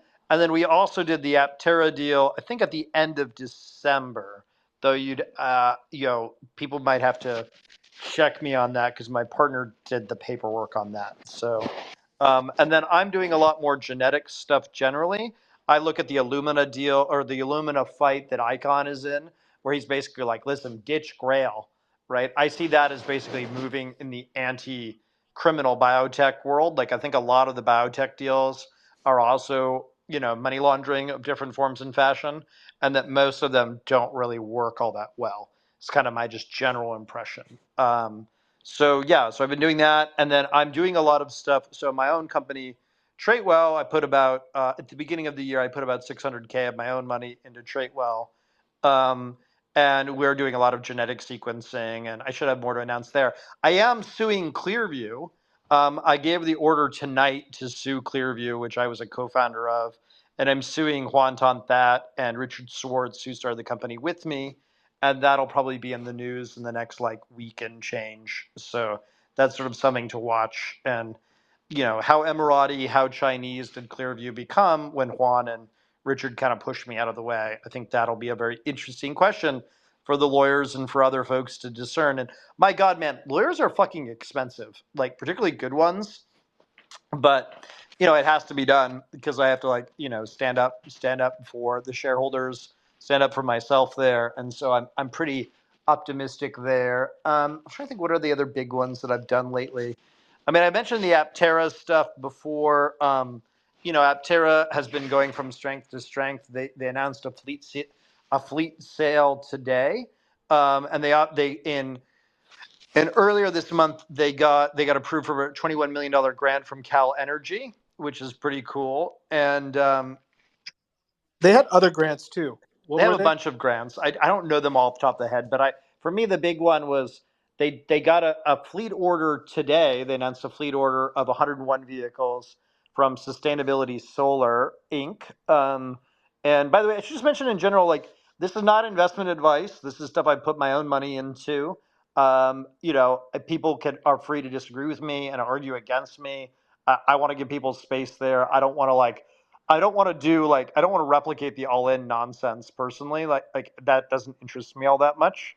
So if people want to come in here and talk about how I'm full of shit or wrong or whatever, I'll give you your due, but you have to actually come with real facts and not wish fulfillment, and actually throw stuff up on the jumbotron. I think that's very important too. What is this Mason put up? Any thoughts on the lower profile of some of the companies, top 20? I don't know what that's about, Mason. I'm sort of curious about that.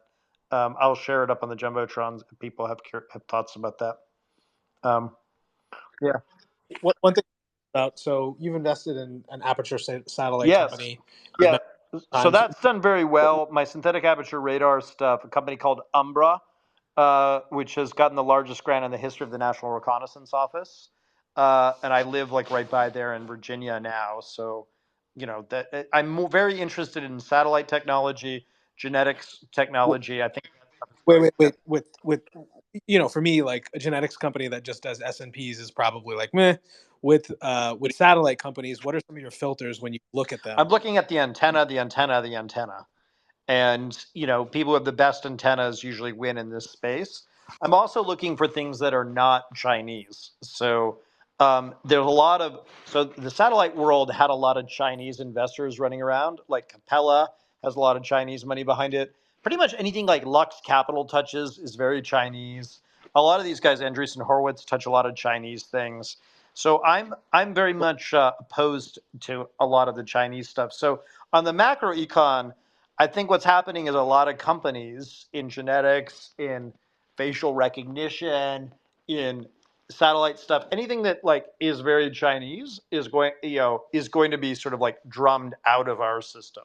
So Huawei was sort of the first example of this.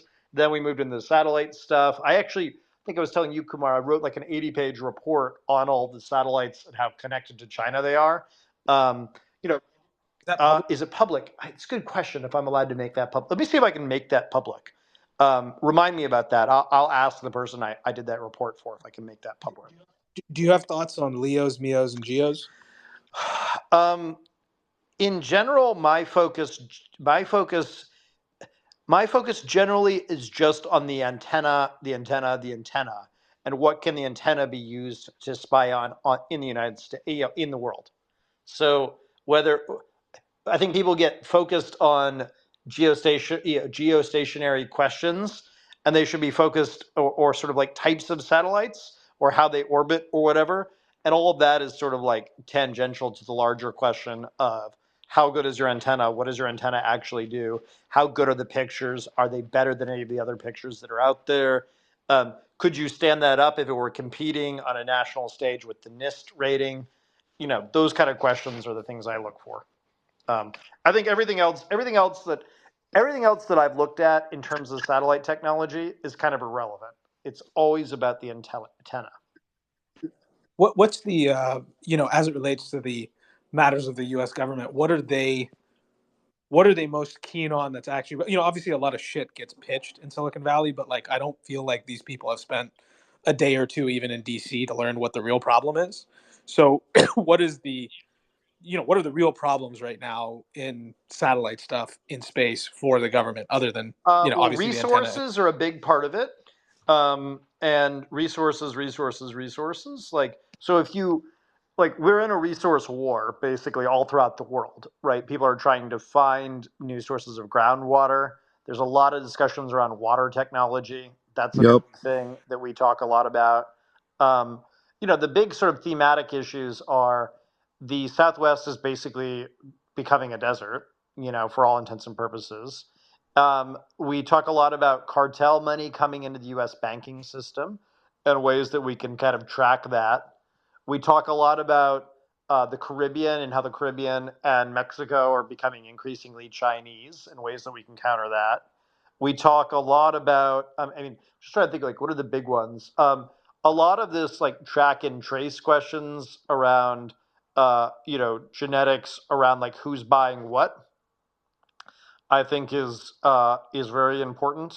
So I don't know if he wants to come up, but Ryan Lackey below is he used to run around setting up all sorts of infrastructure Ryan, if in you want to come up and chat, telecommunications. and say I'm full of shit or whatever, happy to have you. If not, just listening is fine too. I hope you're enjoying Puerto Rico. It's an interesting place, to put it mildly. Maybe you can give us a sense on what's going on in Puerto Rico. That'd be cool because there's a lot of like crazy stuff going on there in the crypto industry. But yeah, what can I say about this? My just general impression about this is the U.S. government is going through all of the tech stack of a lot of these companies and seeing what it can turn and what it has to kill. And it's much better to be in a position where you can negotiate your turning to become helpful to the USG than it is to be in a position in which you could get run over or killed or crushed. And I think a lot of people in Silicon Valley are kind of learning that like they're going to get run over in a serious way by the U.S. government. So I think this point that was brought up here, can some prosecutor please figure out how to accomplish a perp walk this time? Loans to SVB officers, this is a quote, loans to SVB officers, directors, and principal shareholders and their related interests more than tripled from the third quarter last year to $219 million in the final 3 months of 2022. Yeah, that's not good. Like that's a bad thing. That's a bad sign. Go ahead, Michael.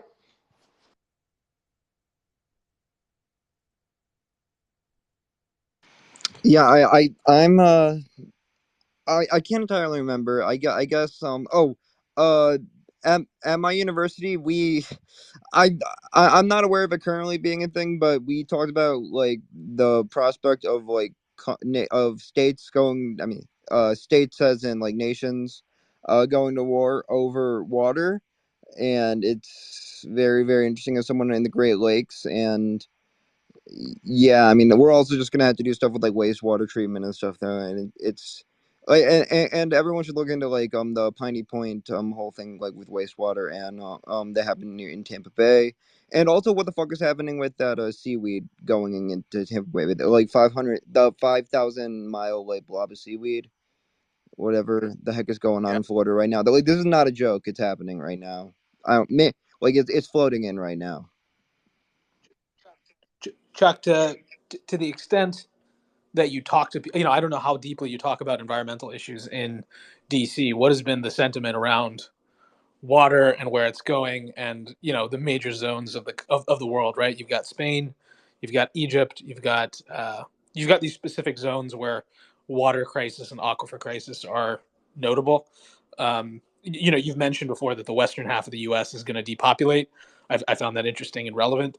But what are you hearing them discuss in DC and Yeah, so they are not. They're increasingly not going to be spending a lot of federal dollars in areas of the country in which there's not a long-term future of water there as forecasted. So that's sort of something to think about. And like you think about Phoenix, it's like the fifth most populous city in the United States, and it's in real trouble. From the perspective of the U.S. government. Dude, sorry, this is really important. I had no idea that the Colorado River goes all the way into fucking Austin or whatever. So it's huge, and we have no idea if it'll like dry up. So yeah. Well, for the first time in like 40 years, the Rio Grande dried up in Albuquerque. The Mississippi River also had drying issues too. There's 3 rivers in Europe that have dried up. You're starting to see this, and I think it's partly because of the ESG has its blowback issues in terms of the amount of water we have to consume for things, and just general mismanagement of Oh the yeah, I mean resource. it's been an issue. Like at one point in my life, I lived in Fresno, and it was a huge issue then, and it's just gotten more and more dire as time has gone on. Loading. Our friend Machine Maverick points out the largest ever space budget request of $33.3 billion was offered in the Pentagon's 2024 budget proposal. So we sort of retweeted that. We could share it up in the jumbotron too. I think that's going to be an important thing to focus on. Yeah, I mean, look, I think for me, what I look for is I look for like what are the positive stories we could tell about the future, and I think the reconquista of the Midwest of the country is going to be a big story. Already, you're seeing a lot of focus on that.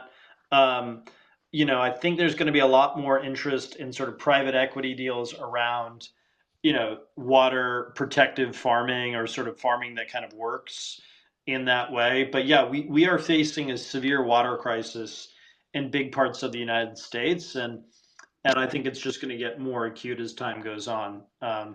Now, there'll be a bunch of people who just say, fuck it, YOLO, like I'm 60, 70 years old. I'll be dead in 10, 20 years, right? So, like, why not go live in Phoenix and enjoy the nice weather before you croak? So I think it's going to be a real kind of going concern. But yeah, I think there's going to be a lot of focus.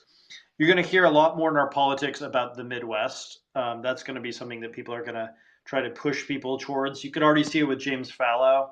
James Fallow, of course, being a former speechwriter for President Carter, and of course a person who kind of like writes on these issues. He sort of talked a lot about the Midwest. So I just look at like who are the liberal, like bien pensant types, right? Like good thinking types, and I just sort of track what they're up to. Great. The only person I could find for you there is like David Pakman. I basically don't even like listen to like left wing like media that much. Sorry. To me, I Also, I just just want to focus say, on what is Matt Iglesias talking about. Like I track what Matt Iglesias is talking about because him Ron too. Yeah. Klain. Well, I don't really respect him, but he's like notable. No. I don't care what people's opinions are of them, right? So like what I care about is what is Ron Klain's opinion of Matt Iglesias? Of course. And Ron Klain has publicly talked about how he follows Matt Iglesias. Well, yeah, he's like tweeted. He's like tweeted, but what even happened to Ron Klain? Like what happened with the new chief of staff? I don't freaking know. All I have to say about the Midwest is that we have to not pollute the Great Lakes either, because Indiana and like a little bit of Wisconsin. Like Wisconsin just had a major PFAS contamination in Green Bay at Lake Michigan, but Indiana dumps so much fucking stuff into Lake Michigan, like from the steel factories. Like not the state of Indiana, but the steel factories in Indiana. It's pretty fucked up. Yeah, what I do just in general for those who are curious is I literally just track who the opinion leaders are on different. Basically, like there's certain brains that everyone sort of outsources their thinking to in DC. Yep. And then I sort of track those brains and I try to figure out if I can influence those brains in different ways. So Noah Smith is a big one that a lot of people here read in DC. No Opinion or whatever his handle is. I know that tag. Yeah, so that's kind of like what I look at when I look at these things is I just track who people are following, who they are talking about here, and I don't really care if they're accurate or not because it sort of is immaterial if they're accurate or not. It just like in DC, it doesn't matter if people are right. Perception is it reality. just matters if they're following. Yeah, to a large extent. And then if you can basically go and talk to somebody who is a major figure, like who's read by all these people, and you could slip various ideas into them or like hand them various ideas, then you can kind of influence those people accordingly. So that's kind of like when Matt Gaetz and I figured out like what was Trump's TV watching schedule, then we sort of plotted a strategy around having Matt speak, on TV at those specific hours on the specific issues that we cared about in front of Trump. So what we did was we sort of broke apart like what does Trump's day look like? Like what is he doing day in and day out?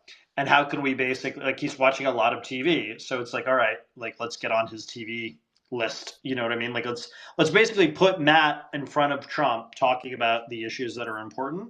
And then we can influence Trump that way. And then Trump would of course, see Matt on Maria Bartiromo or on Lou Dobbs or whatever, or on Sean Hannity, and then Matt would get called over to the White House, and so that was sort of how we sort of like how we Well, basically influenced Trump around certain issues that we cared about during the Trump years. Now, in terms of Biden, I actually don't think President Biden matters nearly as much as his major advisors, and so I sort of spend a lot of time like looking at like what's the real story around Blinken, like who are Exactly. Blinken's friends? What's that? Just exactly. And Blinken has been he's been like just specifically in the last few days he's been making the moves. Yeah, I mean, I look a lot at Gina Raimondo. There's a lot of stuff about the influential people around Biden is a very important question. So for me, what, I look at like what, I just look at like so the other thing you need to look at is you need to look at like who are the designated survivors a lot. So like Gina Raimondo is often a designated survivor. So like when all of the government gets together, who are the people that they trust? Where if they were all assassinated, that person would then become the president. And Raimondo has been that more than any other person in the Biden White House. what's So you keep mentioning Gina Raimondo. There's something impressive about her. And the second thing is, I wanted to ask you about general demographic trends in the U.S. as far as migration, because you mentioned older people moving to Latin America. Like you have a whole bunch of things around this. So first, Gina Yeah, so Raimondo, Gina Raimondo notable. is very, very, very simple. Like she's a venture capitalist. She's, basically made herself. She's a self-made American woman who is a former governor of Rhode Island. She's very close to Senator Whitehouse, who's also from Rhode Island, who is kind of like the deep state Democrat senator. He's been very on the Federalist Society and all that kind of thing. She, she's in her 50s, so she's sort of Gen X. She's, like in her early 50s, and she's heavily, heavily involved in like all of the turning of all the Chinese properties. So she's very involved in all the chip making. The chip issues are, of course, going to be a big issue going forward. One way I think people don't really understand the chip issue is that if the United States starts producing not even that large a quantity of chips, but if they start producing enough chips for strategically important areas, we essentially don't have the game that's going to be played where we go and we here's how to think about this. So the way it currently works is other countries produce chips. We go buy those chips with US dollars. They have those US dollars, and then they can then influence us or influence other parts of the world with those US dollars. But if we're basically operating on a chip autarky model, then we really don't have to care as much, in that key respect. So I think that is an important thing to understand. And then if you think about all of the things that would require chips, that would be very helpful to people just generally to think about, like where are all the chips going to go in American made chips for American uses. They're going to have a priority list in key parts of the government. And I think that is going to be a very important thing to kind of watch over the next few years. How does the government parse that? And all of that's going to be handled by the Department of Commerce. So if you're not studying Gina Raimondo, if you don't have a Google News alert on Gina Raimondo, like you're really being poorly served by the moment that we're in, because she's probably the most, other than the presidents, and I would even argue that like there are certain things in terms of macroeconomic influence that she's actually even more important than the president. I would put it as basically Raimondo and Blinken, I think, are the most important members of the government to watch. And then in terms of national security stuff, I would be spending a lot of time looking at Jake Sullivan, because Jake Sullivan, I think, is strengthening a lot in that role. He's sort of very important in that position that he's in. And he was sort of seen quite skeptically by the Biden people. People thought that she was, oh, how interesting, Dana, that Gina Raimondo follows you. But yeah, I'm of the view that Gina Raimondo is probably the most significant person in the sort of coterie of people around there.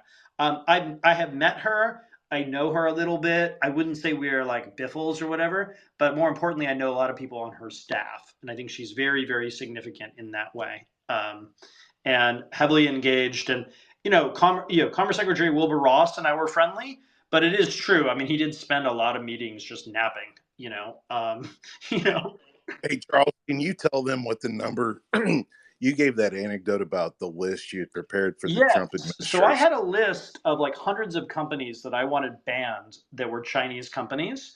And my view was like, these are all strategic threats or problems. And I tried to put it through in the Biden or in the Trump years. And I met with like very mixed success. I mean, Kushner and Mnuchin and others would sort of push back and be like, oh, is this really a problem? Is this really this? And the Biden people, Raimondo, like week one of the Biden presidency, because the way it works is you put these all into the system, right? And so you sort of like it's like floating around in the system. And Raimondo week one banned all of the companies that I wanted banned, and then she also had a list of other, she wanted to like solicit opinions on other companies that needed to be banned. So she was heavily engaged on the topic. And I just remember thinking to myself, like, oh shit, like this is going to be a very different administration than the Obama administration, which basically bent over backwards for China.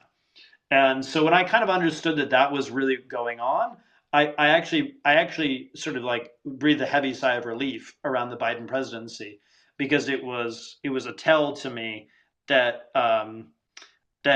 people were serious, that people were serious and they were playing the game at a hard level. So yeah, I think it's going to be very interesting to watch. I also think, one thing you should also look in general is the UAE. I think is going to be something to really watch, particularly the UAE's $10 billion tech fund, the G42. They're doing a lot of things around the US. Now they have a lot of Chinese money around them, but it's seemingly like allowed in a way that other things are not allowed. So I think that that's going to be something to watch as well. I'm trying to think, is there any other big topics here that I could think about? No. TikTok. Yeah, I think the TikTok thing is going to lead ultimately to President Biden having a lot more power to ban things. And I think that's something we're going to see growing power to basically give the president the power to ban certain technologies if he deems them a national security threat. And to be honest with you, I think the commander in chief clause or the take care clause of the Constitution, like your duty as commander in chief is to basically have these national security powers.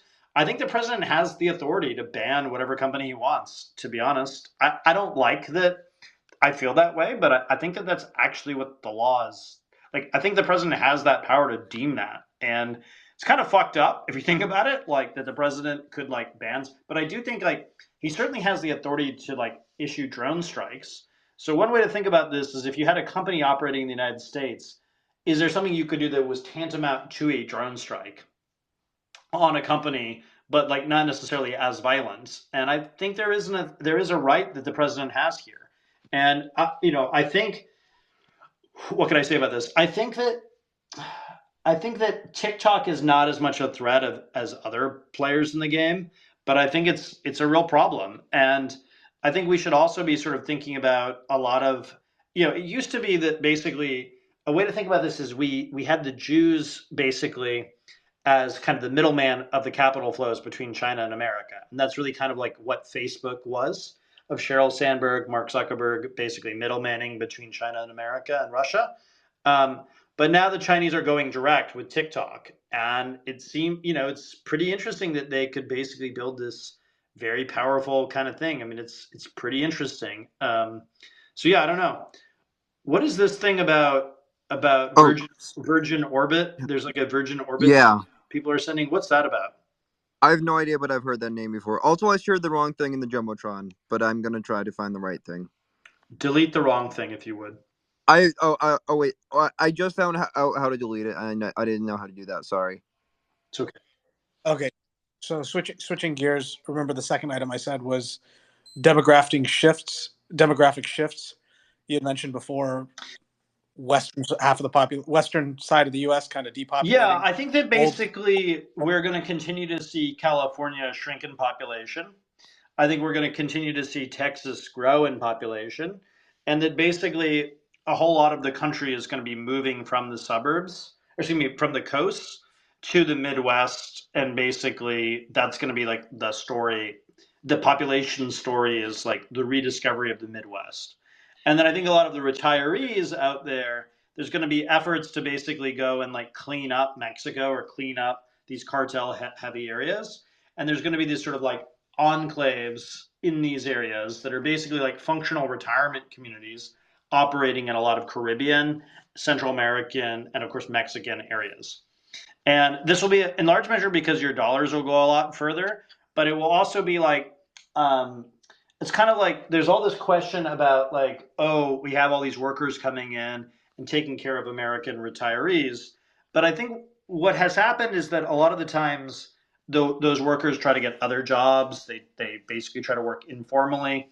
And I think that'll happen for some of them, but I think it'll be far easier for a lot of people to just move down to parts of Mexico that are basically like under U.S. protection, and this will be sort of like the colonization of Mexico by the retirees. And I think this will take place, basically over the next like 10 to 15 years, because I don't think the boomers have saved enough money for retirement relative to other generations, and so they'll have to be looking for something where they can get a lot of they can get a lot of basically their amenities covered, at a cheaper price. And pretty much the only way to do that, I think, is both with technology, price controls on drugs, which is kind of what the Inflation Reduction Act is about. That's basically a way of stopping a lot of the gouging of our boomer population, our aging boomer population. And then obviously, I think the other aspect of that will be moving to Latin America and basically getting cheaper, home care service.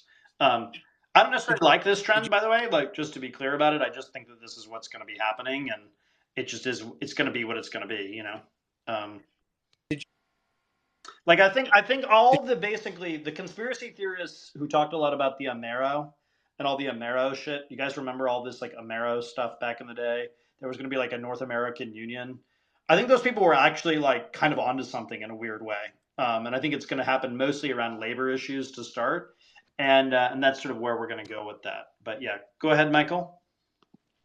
I just have to say that since we were just saying something that like we're whether or not Biden has like the power, I don't disagree. I'm not sure if I agree, but I don't disagree with what you said about Biden. Well, I mean, think it through logically, right? Like, if the commander in chief designates an organization as a threat to the United States, like a terrorist organization, or a drug organization, they do that all the time, right? So although usually it's like the FBI, but yeah. No, I mean the FBI is under the DOJ, right? And the DOJ is in turn under the executive branch, right? So the government clearly has the power to do that, to make that determination. Yes. And so I'm inclined to agree, but I just want to say, like, it's interesting. Like, DeSantis is like forming this compact of states to like oppose ESG, and like that'll go nowhere. Like, so I felt like the bad guy because one of our state representatives from like Aurora, Illinois, like the second biggest, actually still the second biggest city in Illinois. But she said, like, oh yeah, we should have like this compact of states to like combat gun violence, and I'm like, that sounds great, and I agree with it, but at the same time we got to get it approved by Congress. So I think all that stuff is just stupid marketing and won't go anywhere, and it's kind of childish to talk about but the marketing's going at a lot of places, but outside of that, I agree. Yeah. Did you see the you're mentioning drugs and depopulation, but or home care?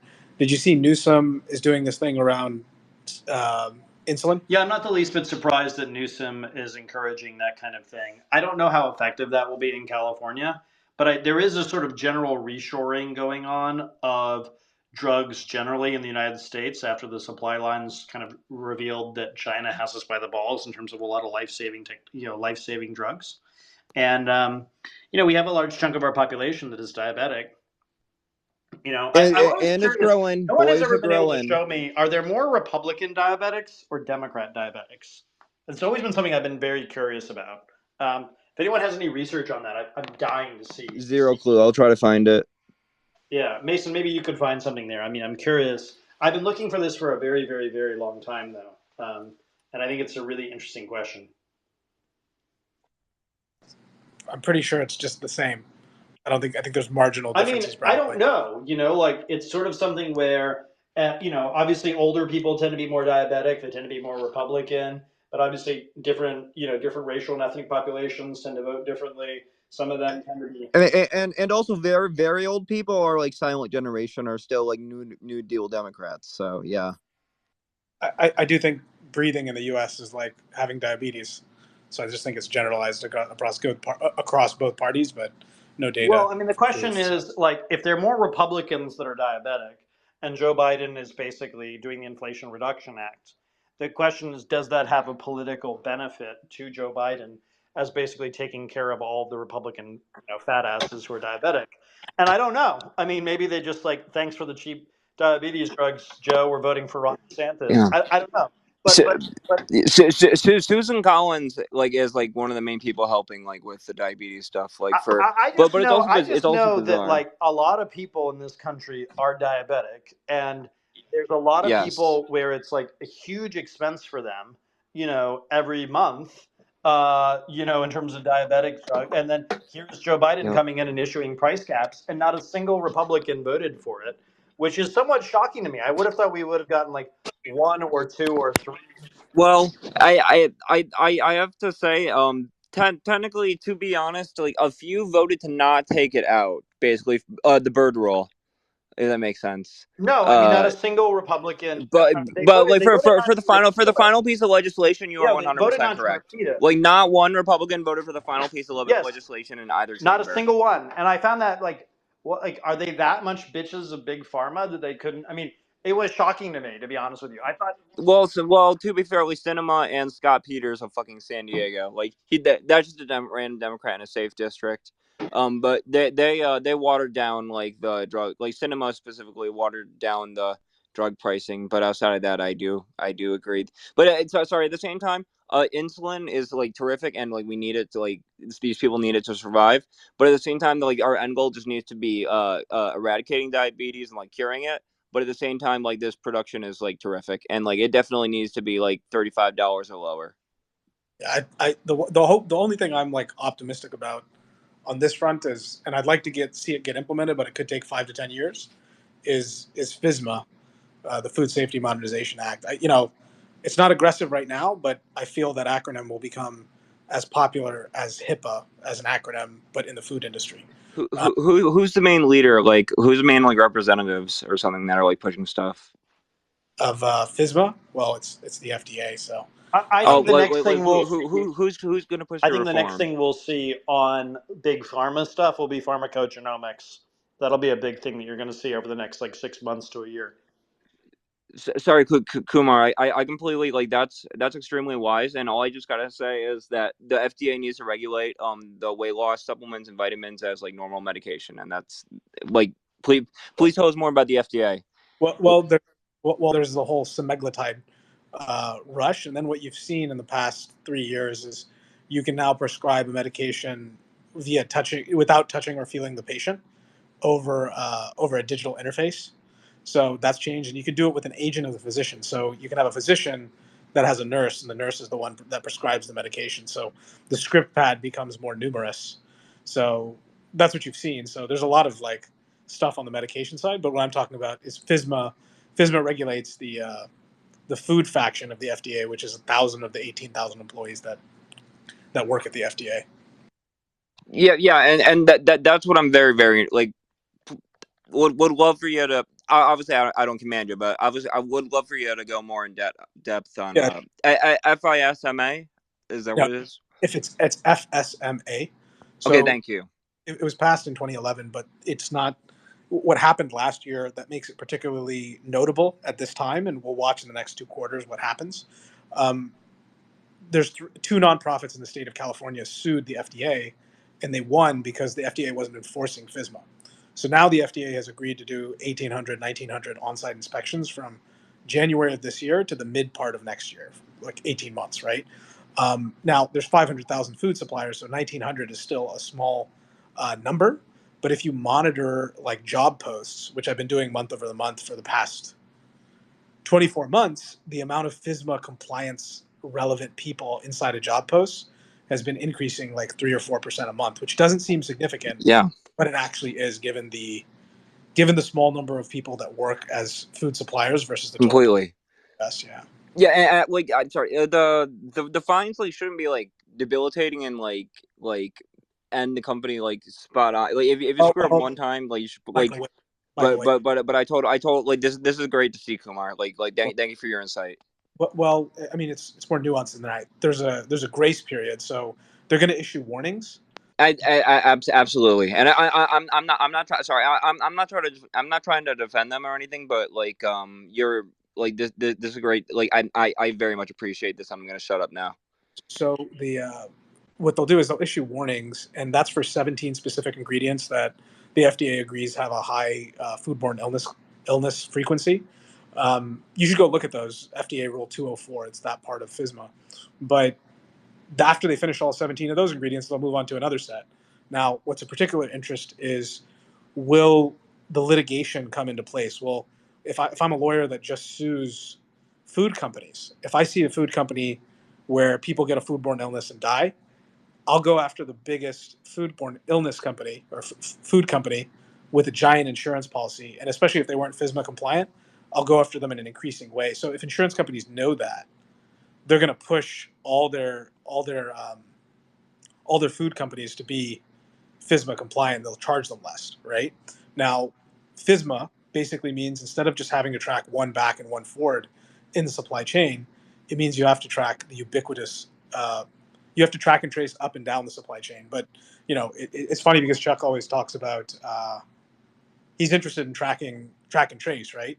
This is only for the food supply chain, but it's relevant because FSMA compliance means that there's going to be a source of truth to the U.S. government as far as where food, farm to fork, where it's going, how it's made, and what's happening. Yeah, I mean the supply chains are just going to get a lot more auditable as time goes on, and that's going to be the trade that people make with big corporations having control. Is they're going to have to give up more information about what's going into all the products that they manufacture and make.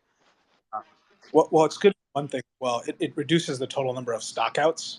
So one of the biggest problems with, there's something called the news model that you use in research to minimize the wastage of perishable goods. Well, you can optimize that way, but the biggest problem is that there's no visibility on the supply chain. But FSMA, if I it mean, I happens, don't think that the FSMA stuff will happen. I mean, I just tell you, like, I never hear people talk about that here in DC. The thing I hear people talk about all the time is pharmacogenomics. That is like something I hear about anytime people talk about the big pharma stuff. They talk about pharmacogenomics. well, FSMA is related to food, not Yeah, but I pharma, mean, I'm right? saying So like when you talk about the FDA, like it's like which ideas are hot and trendy or whatever. And most of the food safety stuff, unfortunately, there's just not a lot of appetite for going hard on those issues. You know, I wish that it were other, but yeah, I mean, obviously, I think that's a big issue. But I think you're going to see a lot more as a lot of the money laundering has been shut down.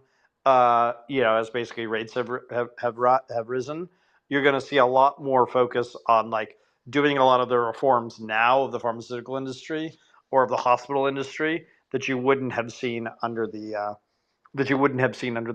under a higher lower rate regime, or even if Trump had been reelected. got it. So we can all have our pet issues that we care about, right? And we should like petition our government or our elected officials to give a shit about various things. But for me, like all I do is I just track like what are they actually talking about, who's doing what, where, when, and how. I think the other thing you're going to see a lot of, as I said before, is the Emirates, the Qataris. These are like big players, and you're going to see the U.S. government try to basically, you know, you're seeing right now that basically the Abraham Accords are collapsing, and that the UAE is, I mean, talking about reducing its diplomatic presence in Israel. There's real pressure going on there, and I think that's going to be a big story. Is the sort of like use of the Arab countries and moving the Arab countries much more in the direction of the United States, and in an ironic way our disengagement from the Middle East is actually going to produce a lot more peace than them trying to sort of fight about getting us or the Russians or others to kind of fight their wars for them. You could see like the very fact that Assad is in UAE right now is a tell that that basically like UAE wants to be like the place where everybody goes to broker peace deals, kind of like Qatar had been in the past. And I think that that frame on UAE's management and leadership, they very much want to become a part of the G7. And I don't think that will ever happen personally, because I think basically we're not going to allow a dictatorship, you know, however aligned with us it may be. We're not going to allow them to become a part of the G7. But I think that that's going to be the game that's played over the next few years, is trying to figure out how to make them a part of the conversation, precisely because they have so much liquidity because of this, you know, of this Ukraine war. And I think we're going to see over time, you know, it's, you know, Qatar was the first to go and become more aligned with the U.S., but obviously I think the UAE is moving that direction. I think we're going to see a lot more Venezuelan oil come to market in the United States. And then obviously you saw recently that the Alaska, you know, deal was just approved, and that's going to, I think, going to be also very important as well. But I don't know. What do people think about the Joe Biden? Joe Biden is like designating a big chunk of the ocean as like protected space now. Yes, I very much appreciate it. I like if we're gonna drill for more oil, just don't do it in like fucking bodies of water, like please. Yeah, I mean, I think especially when we're in an environment in which people can blow up rigs through hacking and through other things. I think that's a big. I mean, and they become abandoned. yeah, I mean, I think that's a big concern as well, for sure. It's also interesting too. Like a lot of these people have been claiming all these things about birds being attacked by windmills offshore, and there's a lot of evidence I'm seeing that a lot of those studies about how the birds were affected by windmills is apparently like way overstated by the oil industry, which is I'm a little bit like still suspect of like windmill. I think that solar is like way better than windmill like and stuff. I tend to Like I tend to like agree. for You know, the example, photovoltaic cells have gotten way better. but at the same time, sorry, you can grow crops under solar, but I just hope that like the like solar chemicals don't drip into the crops, if that makes sense. Like it just has to Well, it be is like all interesting to like me. regulated.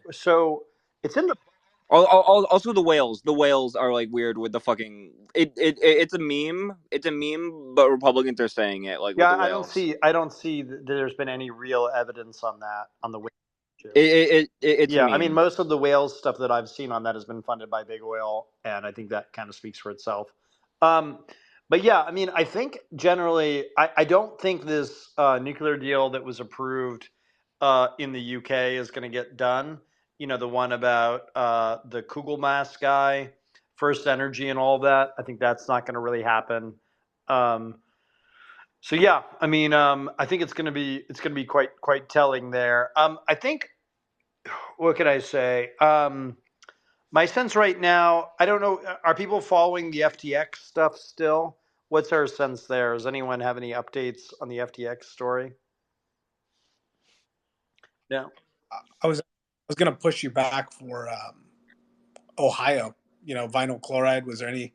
Did you have anything conclusive on that? Did you hear I anything haven't more heard about anything it? on the Ohio stuff,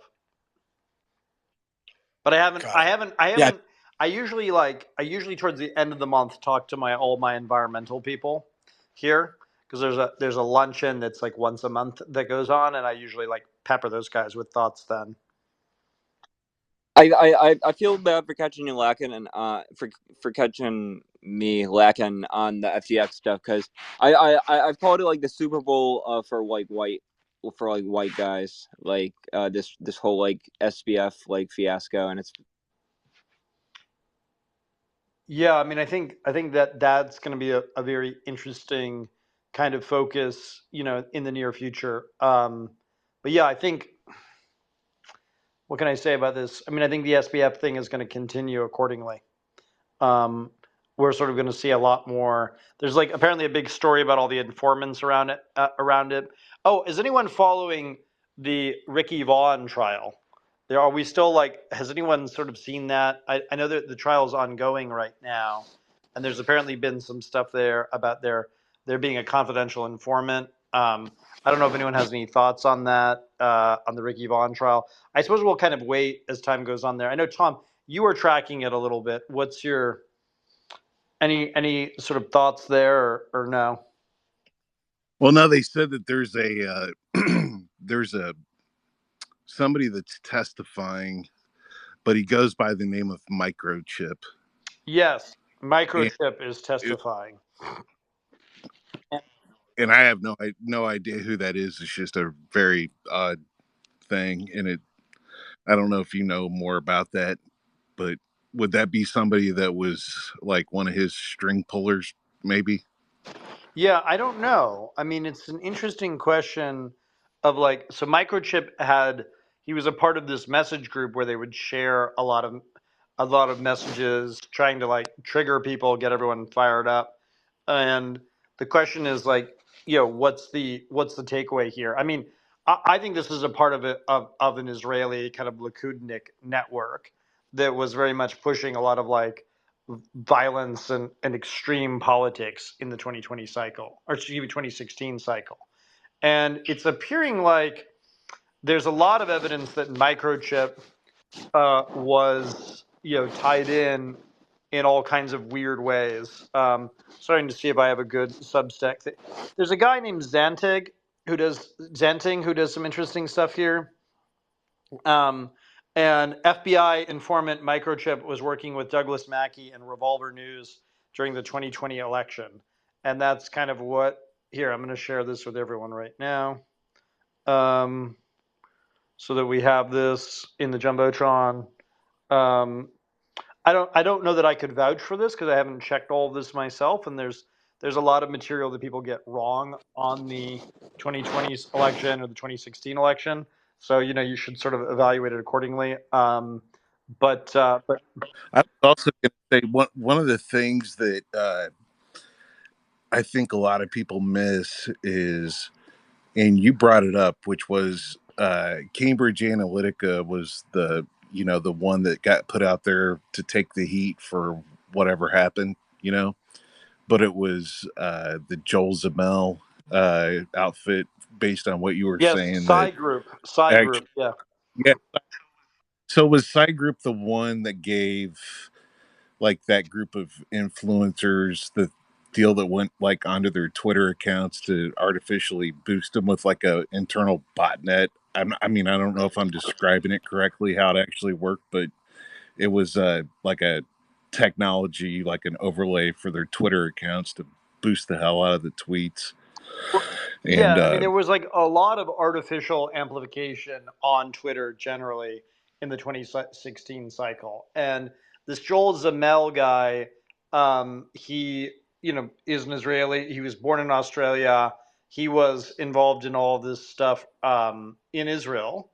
And he was involved with like and Wikistrat and yeah, but Cyber.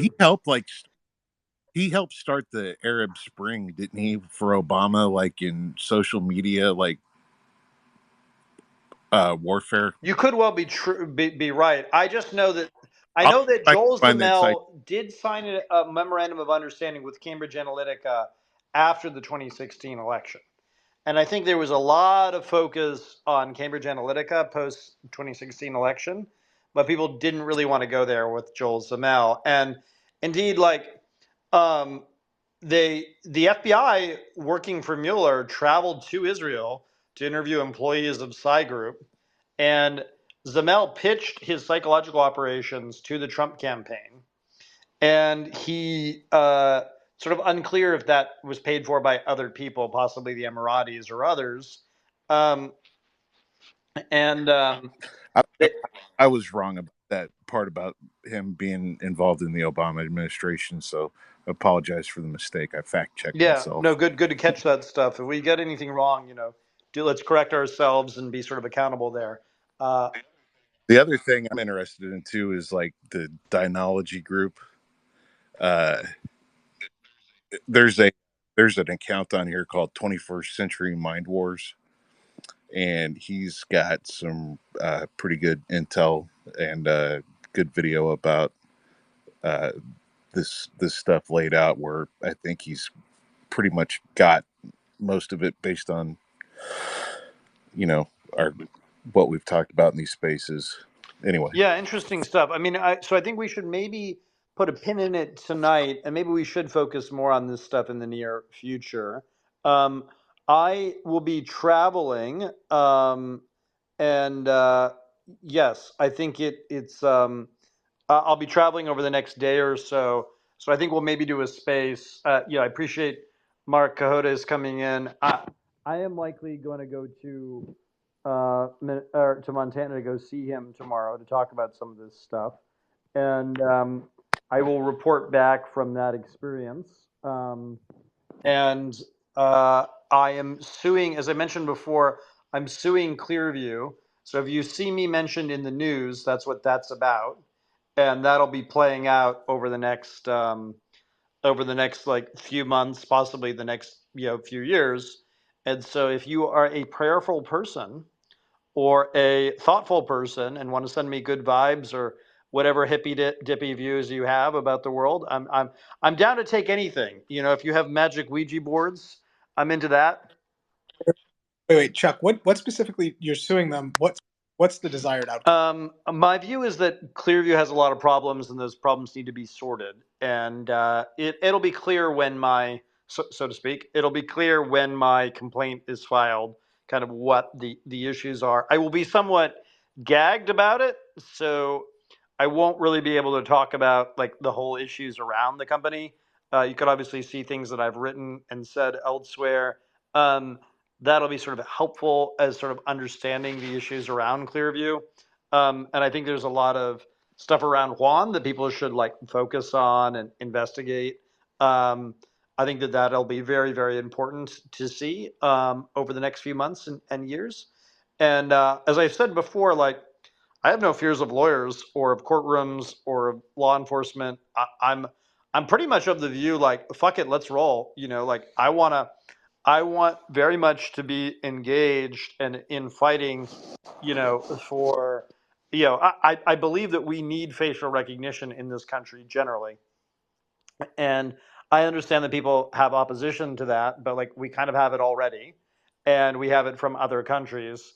And if we're going to be doing this stuff, if we're going to have a world in which facial recognition is an issue, then we very much need that over the next like few, I think we very much need that going forward.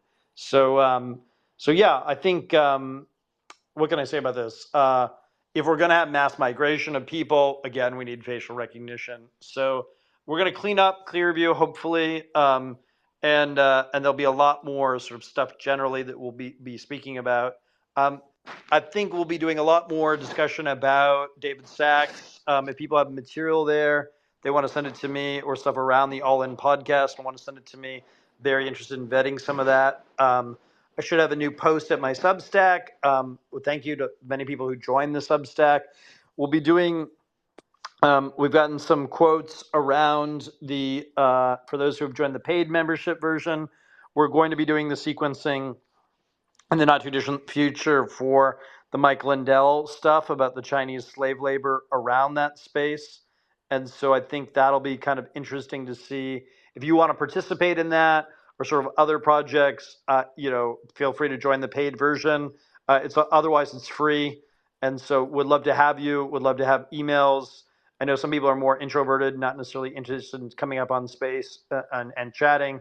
And we sort of love to hear from you generally. With all that said, I wish you all a very good night, and we'll be doing a lot more of these spaces in the near future, and hope to stay in touch. So, good night, everyone, and chat soon. Good night.